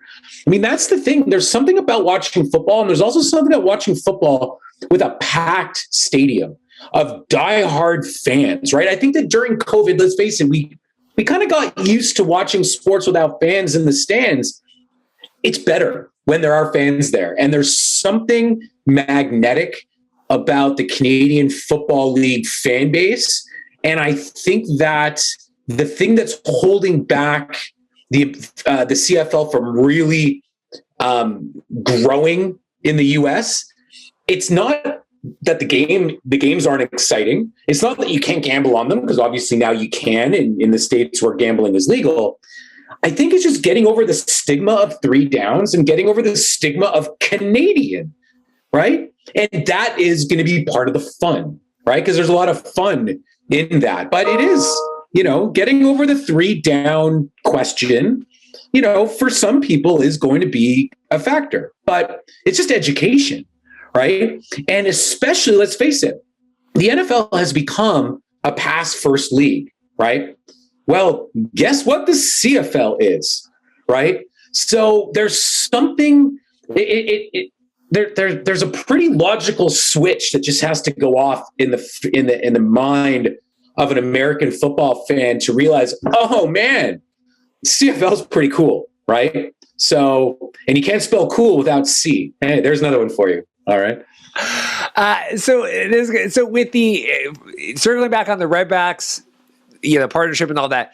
So that's going to help in stadium, right? In person, because the CFL, right? We have the TV and all that stuff, but we're trying to drive the in-person experience that way. So a paramount or a large part of kind of your focus, right, is working on that. I mean, besides obviously people being able to bet online, but being able to enhance that in-person experience for the people in Ottawa. Oh yeah, 100%. I mean, when people show up at TD Place, they're going to see the PointsBet sideline club, right at the, I guess it's the 40-yard line. We're going to be working with the Ottawa Redblacks game day team to provide some in-game entertainment around halftime props, things like that.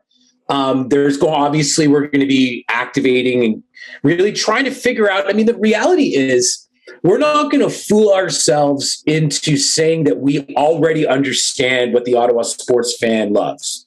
I lived in Ottawa for a year, but a long time ago. I'm old, way older than you, Reed. And so I'm not going to pretend that I understand the Ottawa sports fan the way that I may have used to. So this is why we wanted to do a long-term partnership, because we want to learn, we want to, get better, we want to test things. And the Ottawa Redblacks, and OSEG, like Ottawa Sports Entertainment Group, they're fully committed to working with us both from a digital marketing perspective and a social perspective and an in-venue activation perspective, to figure out what are some of the things that really resonates with the Ottawa Redblacks and Red Nation fan base, because we really want to enhance what it means to go to a game. Right? And watching at home is great these days. Let's face it. With your phone, you can. Oh God, I got a lot of messages. With your phone, you can sit on your couch and you can gamble. Right? In Ontario, and in just over a dozen states in the U.S. But the reality is, when you're sitting there live watching a game and you have an opportunity to bet live, that's pretty fun too. Right? And so it's not one way or the other. We're really trying to look at this kind of en masse and say, okay, how do we make the experience of being a Redblacks fan better? Can gambling, for those who want to gamble, can be used to heighten the excitement around the game, the result of the game, providing some extra prizing and incentives and merch and all that kind of stuff? 100%. But we want to figure out what it is that the Redblacks fan in Red Nation loves the most, and that's what we're going to lean into. It's exactly. I mean, I remember years ago now, we went, it ended up kind of being my pseudo bachelor party, but we went down to Vegas and like the NBA finals was going on, and I don't watch basketball at all. Right. But we were there. They had the live sports book, whatever, at New York. And we had put money down on whatever the final game was.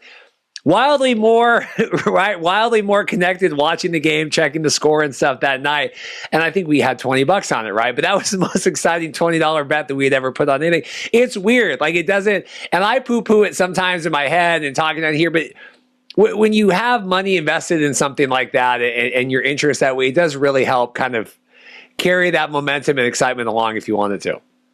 Yeah, 100%. And let's face it, it's not, when people think about gambling, there are certain people that kind of think about hundreds and thousands of dollars of gambling and all. No, gambling is to your point, you put down $20 on a game and it does make that game outcome a little bit more exciting. You put $20 down on your favorite player scoring the first touchdown, right? It heightens the emotion of rooting for something even more. I mean, it's one of the reasons why fantasy football became so big, because there's something about rooting for certain players or certain things to happen, because it heightens the joy of being a fan of that team, right? So, yeah, of course, I want all your listeners to, if they're in a state or in Ontario that have gambling, to download the PointsBet app. We have an incredible product. And I'm not here to shill PointsBet, but of course that's my job. But I think that what's really exciting about gambling is the amount of innovation that is occurring within gambling. It's no longer just about, will the Red Blacks win the game? Red Blacks are favored by 4.5 over the Ticats. No, is Masoli going to throw for 142.5 yards in the second half, right? After you're watching the first half, right? It's seeing that the Red Blacks are up by 6 points with 4 minutes left, and you're going to bet that the Red Blacks are going to win by 12, right? Like, there are so many, and that's just the tip of the iceberg. I mean, there are dozens and dozens of markets. And what's exciting about PointsBet and PointsBet Canada is we have our own trading team based in Canada. So we're going to offer custom and creative CFL markets that really heighten the enjoyment of being a CFL fan, more so than just your kind of standard money line bets or, your over-unders and stuff. Like, we're really going to lean in and work creatively to think about who are some of the players, what are some of the props, what are some of the fun, like a Rouge bet. That's kind of fun, right? Like, I mean, and that's kind of a no-brainer, but that's super fun, right? Like, who cares about 1 point being scored in a game, candidly? Well, you know what? If you bet $10 so there's going to be a Rouge in the first half, that makes that 1 point a little bit more exciting. You know what I mean? Yeah. So you're working with, working in Canada, working with Ottawa, all those things, talking about, reaching the United States, right? Appealing to that, new ideas. I mean, working with Genius Sports and all that. I mean, where do you see that progressing? I mean, obviously you don't control the world, but in your mind, and if you had to lay out some ideas or a vision for that, I mean, how do we further attract that? And like you said, kind of shake that stigma. It's a good question. I will say the $1 million question. Yeah. And I'll be candid. I mean, we have some really strong ideas around what we could do, either just as PointsBet, or in collaboration with Genius and the CFL, around how we would think about growing the sport in the US. The one thing I'll say is, the folks at Genius, I mean, it'd be too easy to call them geniuses. That's lame and cheap. But I mean, they're some of the savviest, savviest thinkers within the sports landscape. I'm friendly with a number of executives of the CFL who are also really aggressive, really creative. And I think that, I know I'm dodging the question because, we're still in the kind of early days of conversations, but I think there's definitely synergy in being really creative around how to properly introduce, and I said this earlier, reintroduce CFL to the US sports fan, using gambling as one of the tools to get them to pay closer attention. But ultimately, I think what it's going to boil down to is being willing to take some chances, right? I mean, sports is so noisy, even though summertime North American sports is a little bit quieter than the rest of the year.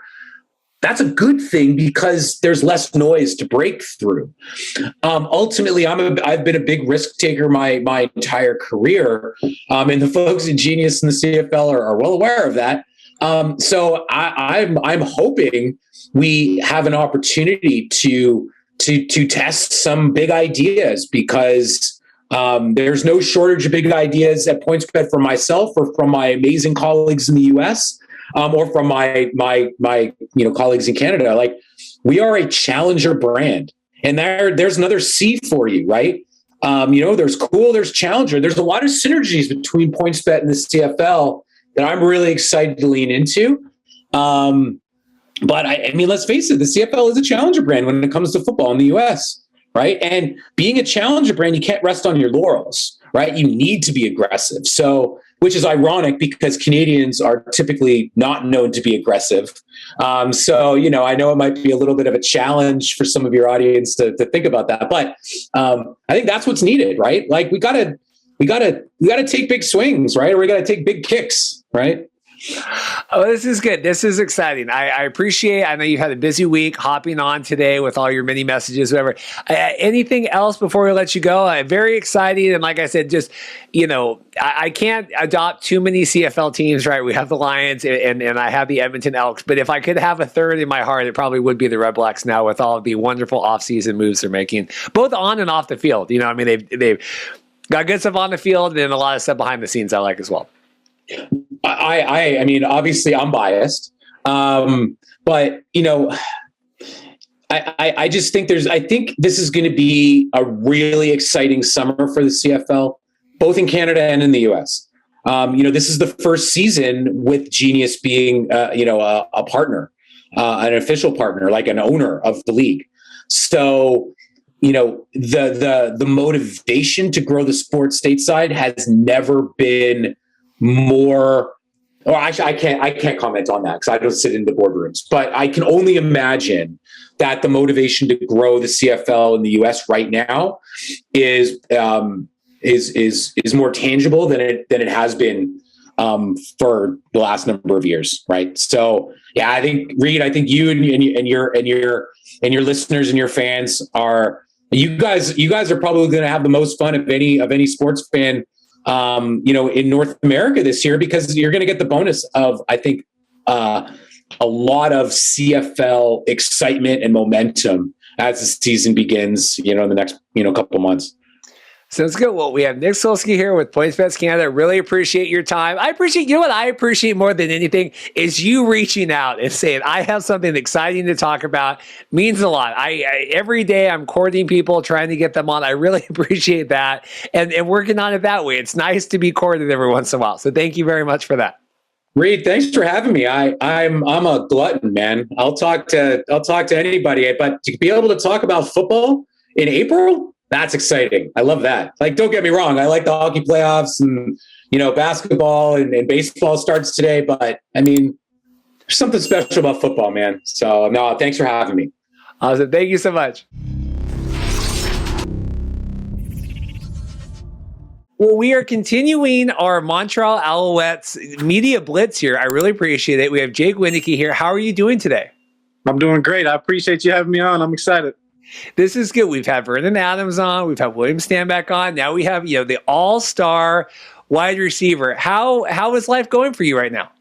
Man, it's going good. It's going real good. It's been fun being back home, spending time with my wife and my two kids. I got a almost 2-year-old and then a 5-month-old daughter. So, just been enjoying time with them, doing a little bit of substitute teaching and then just working out, getting ready for the season. It's coming up. So.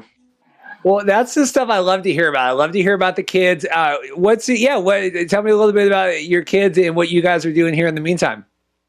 Yeah, so a lot of time with my kids. So my son, I don't know if I mentioned that. So my almost 2-year-old is my son, and then my daughter. So I mean, they're amazing. Just so much joy. My son, it's fun. I mean, he's just running around all over the place. Actually, VA has a son that's pretty much the same age. They're both born in May of 2020. So we're getting together with them next week and gonna have them together. So excited for that. And then so my off season's filled with a lot of time with them. A lot of time working out, and then I do some substitute teaching as well at a high school. I got a physical education teaching degree, and then so I like to go back and sub during the off season. Well, that's great. A great way to get back. I want to talk about Vernon and all that. So you're in Minnesota right now, getting ready in the off season. Coming off I mean, a really good year, right? I mean, really stand out. You know, we play a lot of fantasy here in the States, a lot of, a lot of picking with you and Stanback and everybody else. What was the season like for you? Man, it was fun. It was a lot of fun just to kind of just watch the team grow. And I mean, I think it was my second year in the CFL, also my second year kind of with the same offense, the same coaches, the same players, the same system. And it was just kind of fun to just grow it and just see how our offense just seems to continue to improve. And then we're just even more excited for this year. We didn't end how we necessarily wanted to. We know we left a lot on the table, but we could just feel like we just didn't even quite hit what we knew we were capable of throughout the year, and we're just excited to kind of hit the ground running now and see what's going to happen in 2022. I mean, that was the thing, is it seemed like you guys had all this team, Vernon got hurt, even with kind of all that adversity. I mean, you guys still make it to the final, the semis, whatever, with Trevor and all that. I mean, what was it like kind of persevering through all of that kind of in the midst of all that? Yeah, I mean, it's tough. I mean, losing your starting quarterback, and obviously VA, I mean, he's just such an amazing quarterback, such a special guy, a special leader, and an amazing special football player too. So it's definitely tough losing him. But then, I mean, we had Schilt step up, and he did such an amazing job. We had Trevor Harris come in, and he did an amazing job. And it was just so cool just to see how the team kind of got behind each person, and also how the quarterbacks also had each other's backs. Even when they weren't in, when they were coaching, VA continued to be the leader and making sure everybody knew what they were doing, keeping us all accountable, and making sure we all kept continuing to get better. So, I mean, it's a special group. It's a special locker room with a lot of amazing guys, and it's just fun to play with them, but also just to grow with them as football players and as men. So, when you're having a season like you did, and you have the big highlights and these crazy catches and stuff, I mean, do you get on a roll then? I mean, do you feel that momentum in yourself, right? I mean, besides obviously the team and kind of rolling through, but do you like, oh, I got this now, I feel confident? Yeah, definitely. I mean, I think you start to gain confidence, and I think my goal in any day of practice, in any game, in any season, and then just even in my whole career in general, like I'm just trying to get better every single day. I'm trying to continue to improve, and I think the more success you have, or you see things that are working, it's a little easier to stack them on and keep on improving off of those, because you're like, okay, this works. Now I'm gonna try it, and you can kind of mix it up and continue to just try to get better doing different things. So I feel like I was able to do that in 2021, and I've had a fun off season, and I'm just excited to get back to the season. Yeah, that was the same. I was talking with, Will Stanback, and he's just like, you could just see in his eyes, right? Like, I just can't wait to get back. You guys are having to train, whatever which way you're trying to, he's talking about his buddy throwing him the football so he can have a chance to kind of run a little bit. I mean, what is it like trying to prepare?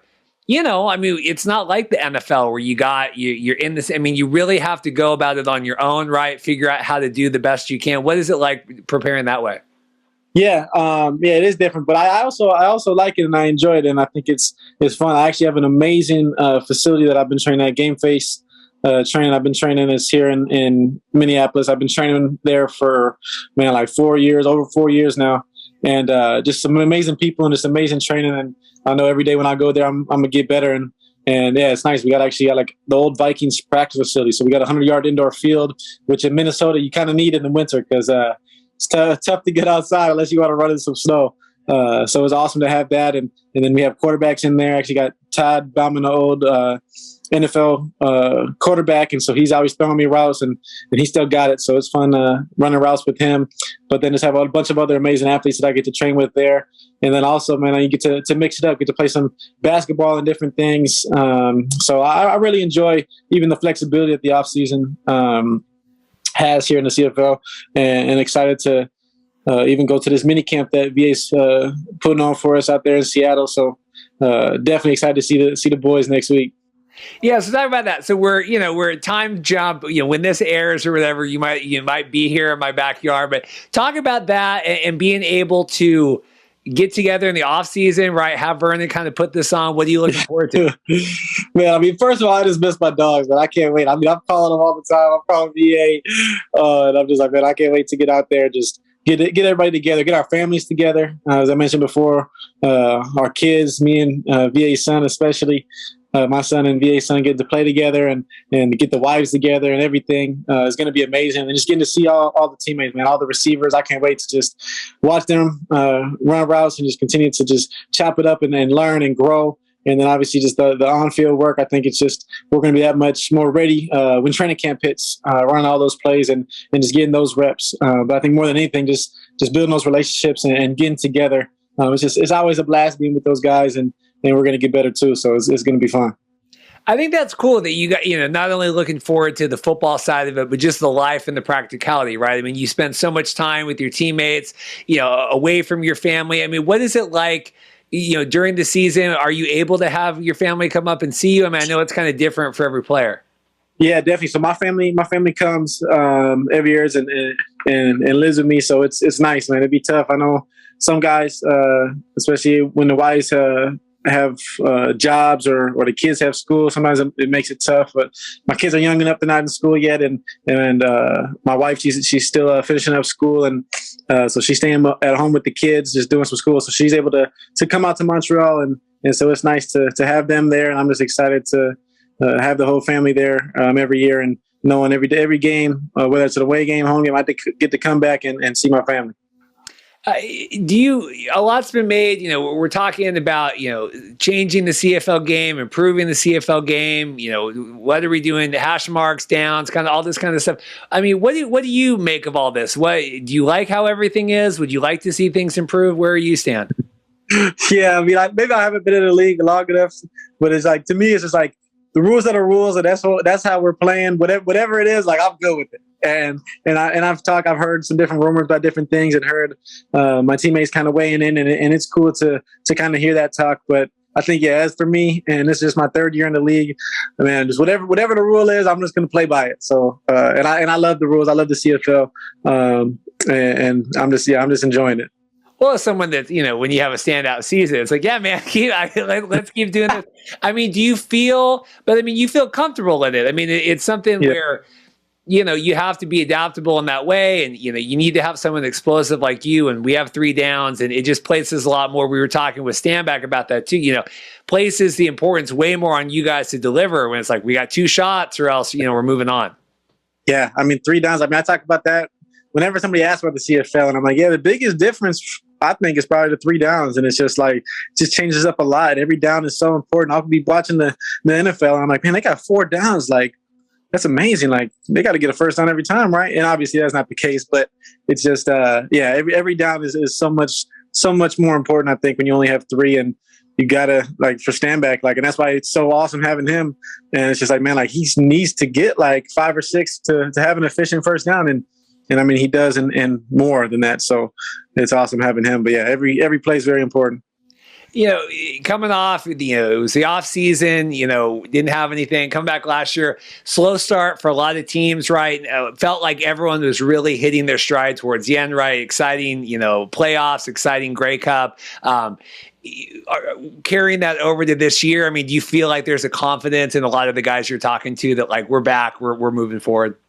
Yeah, definitely. I think, going into the 2021 season, we're just like, man, like, I hope we have a season. I mean, we had the season before was canceled, so we're just kind of just like, okay, we made it. We got it, had it pushed back a little bit, and then I think it was just great to have the season get going again. And I think teams started to kind of pick it up and get rolling, and now we know we're having a season, and we just have confidence in that. And I think it's just easier to prepare and know a little bit more what's to come. And we got a full season coming, and it's exciting. It's real exciting. Being a part of the Alouettes, what is it about that organization that you like? Do you feel at home there? I mean, is it the guys? Is it the staff? Is it the city? What do you enjoy about it? Yeah, I mean, I think it's a mixture of all of those things. I mean, first of all, it's my first team that I've been on in the CFL, so it's just it's home there. And then also, I mean, it's just amazing people throughout the whole organization, throughout our front office to the coaching staff, and then through the players. I mean, it's a fun, special locker room. Just the way that we just gel and just get along, and just the way we spend time together. It's hard to go home, and obviously, I got my wife and kids at home, so I'm excited to go home to them. But sometimes I'm like, man, like I'm hanging out with the guys right now, or we're watching film, and I'm getting a lift in, and it gets tough to get out of there at a good time sometimes because it's such an amazing locker room. So, I mean, it really is a special place. And then beyond that, I mean, in the city, the community, the people there are amazing as well. Having Vernon put this together for you guys, what does that speak to the the leadership of him, right? Him coming back, getting his big deal, and kind of like we talked about before, trying to solidify, this team moving into next year. But what does it mean if him as a leader to kind of be able to do all this? Yeah, I mean, he's just a special guy. I mean, I've actually been knowing about him and watching him and following him since back in his Eastern Washington days. I went to South Dakota State, and my redshirt year, I wasn't playing yet, but I remember watching when we played them at Eastern Washington in like 2013 it would have been. And I was like, man, who is this dude? And I remember watching him, and I knew what he could do for all those years, his years at Oregon and then up here. So when I came to Montreal, he was the name that I knew. It's like I knew what type of football player he was. And then from the moment I got there, I mean, he's just such an amazing man and leader, role model. And obviously he just keeps getting better as a player too. So it's fun to see that. But just like the man that he is in the locker room, and it's the way that he leads. Like there's a couple of days, for example, when he got hurt and he had like surgery, or he wasn't there. Like I think he was at the hospital one morning at an appointment. So he was a little late for one of our meetings, and he's the one in the locker room. When there's 5 minutes to go, he gets everybody to make sure that everybody's there on to the meeting on time. So when he wasn't there, everybody's looking around like, what are we going to do? You know what I mean? And like somebody else had to step up, but it's just like he's the one that gets everybody together. And I mean, he really is just kind of just the heartbeat of that team. And I mean, from the quarterback position, is amazing to have that, and everybody loves him, respects him. I mean, he's easy to get along with. I mean, it's just. He's so special. I could go on and talk about the man and leader he is. And I love him so much, and just so proud of him, and just even the growth that I've seen in a couple years with him as a man, as a husband, as a father, and then as a quarterback and leader of our football team. I mean, I have so many amazing things. I could talk about him all day, but he truly is amazing for real. Last question for me. I was going to ask you earlier, and then we got sidetracked. You talking about, substitute teaching, right? Giving back and working. Talk about that. And the here you are in the off season, right? You could be doing anything. You want to teach and give back. My wife's a teacher. She would want me to make sure I let you know that. Make sure they know. But I mean, talk about that and spending the off season doing that. Yeah, absolutely. What does your wife teach? She teaches first grade, or no, she teaches fourth grade this year. Sorry, they move them around. Absolutely, I got a lot. I'll tell you a quick story about elementary school. So I'd probably prefer high school, but so actually, kind of how I got into it was in 2020 when our season got canceled. I ended up getting a teaching job at a school, and I was the building sub. So I would go there and I would just sub whatever teacher was gone. And it was kind of during COVID. So the high school that I was at didn't have school for kids on Friday. They had distance learning. But elementary schools had school. So they would assign me to elementary schools for Fridays.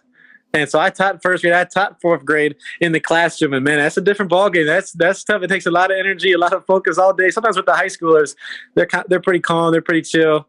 But yeah, those elementary schoolers, those will take it out of you. So she ever comes home tired, man, just cut her some slack. I got a lot of respect for her. But I think during that year that I got to teach, really that whole year, really kind of showed me that it's like, okay, this is something I want to do. 'Cause I mean, my whole life, my dad was a teacher. That was my degree. And then I think when I actually did it for myself and I did some coaching as well, I was like, okay, this is something I can see myself doing. And when football is all done, I think I'd love to do that. And so now, yeah, when I come back in the off season, I actually go back to the school that I was at, and then my own high school that I went to. They're both in the same district, and just love. I know all the kids, know all the staff and everything. So it's fun just building relationships with those kids and pouring into them and teaching. So it's been fun. Well, yeah, come back. You're the big CFL, star, and I mean, it's fun. I mean, I think that's cool. I would love if I was a kid in school to have someone, be teaching me phys ed that's like, you're an all-star. It's really exciting that way. Yep. Well, I'll tell you, I told Stanback this. If I don't get a little DM next, when you guys are all hanging out, but I hope you have safe travels. I'm wishing you guys luck for the season. We've been building a lot of good relationships with the Montreal Alouettes kind of here in the off season heading in. So I really appreciate you taking the time today to come on. Yeah, awesome. I appreciate it. Thank you for having me on. Want to give a huge shout out and thanks again to Matt Lyons coming on, spending almost an hour breaking down all the XFL stuff, the USFL stuff, lots of interesting, what is going to happen in the future here. Danny and The Rock, Redbird, they're walking this really fine line. I'll be really curious to see what comes out of this. Like I said, the USFL, you purchase these old leagues, you purchase these old, trademarks, and there's history behind that. There's baggage behind that. XFL people are just as loyal as the USFL. All football fan base in general is very loyal. It's a really fine line you have to walk there. I'll be really curious to see kind of what comes of that. We'll be tracking any new announcements, any new cities and coaching changes, things like that coming up. Huge thank you to Victor Cui, incredibly busy man, running the Edmonton, president and CEO, running the Elks, spending the time to come on today, almost half an hour with him. Really appreciate that. And then special thanks to Nick Sulsky with PointsBet Canada reaching out to me, saying he had exciting partnership stuff to talk about. What did you know? We could be a platform for your stuff as well. Really excited to have a great conversation with him about that. And then Jake Wieneke as well. Like I said, any player taking time in the offseason to come on, tremendous respect for them and kind of all the stuff they have to do in the offseason to work and get ready to go back and play in the CFL. Next time we meet, we see each other, Dorothy and I and our cast of characters will be live in Birmingham. Come by and say hi. Check it out online. It's on our YouTube channel. We'll have everything posted. Roy S. Johnson, Ron Fredrickson, Mike Mitchell, Mark Perry, Dustin with Royal Retros, and then Andrew Murray. It's going to be a fun time. You can write in, leave text messages while we're on the show. If you want, maybe we could do some call-in stuff as well. It's going to be that pseudo live and then remote, trying to give you guys the best experience of a show, whether you're live or watching online. So check it out. It should be pretty interactive, and I'm really excited to see the USFL kickoff and be hanging out in Birmingham. We're going to be there for a couple nights, spending time. Thank you guys so much, as always, for watching and listening. Like and subscribe, and take care.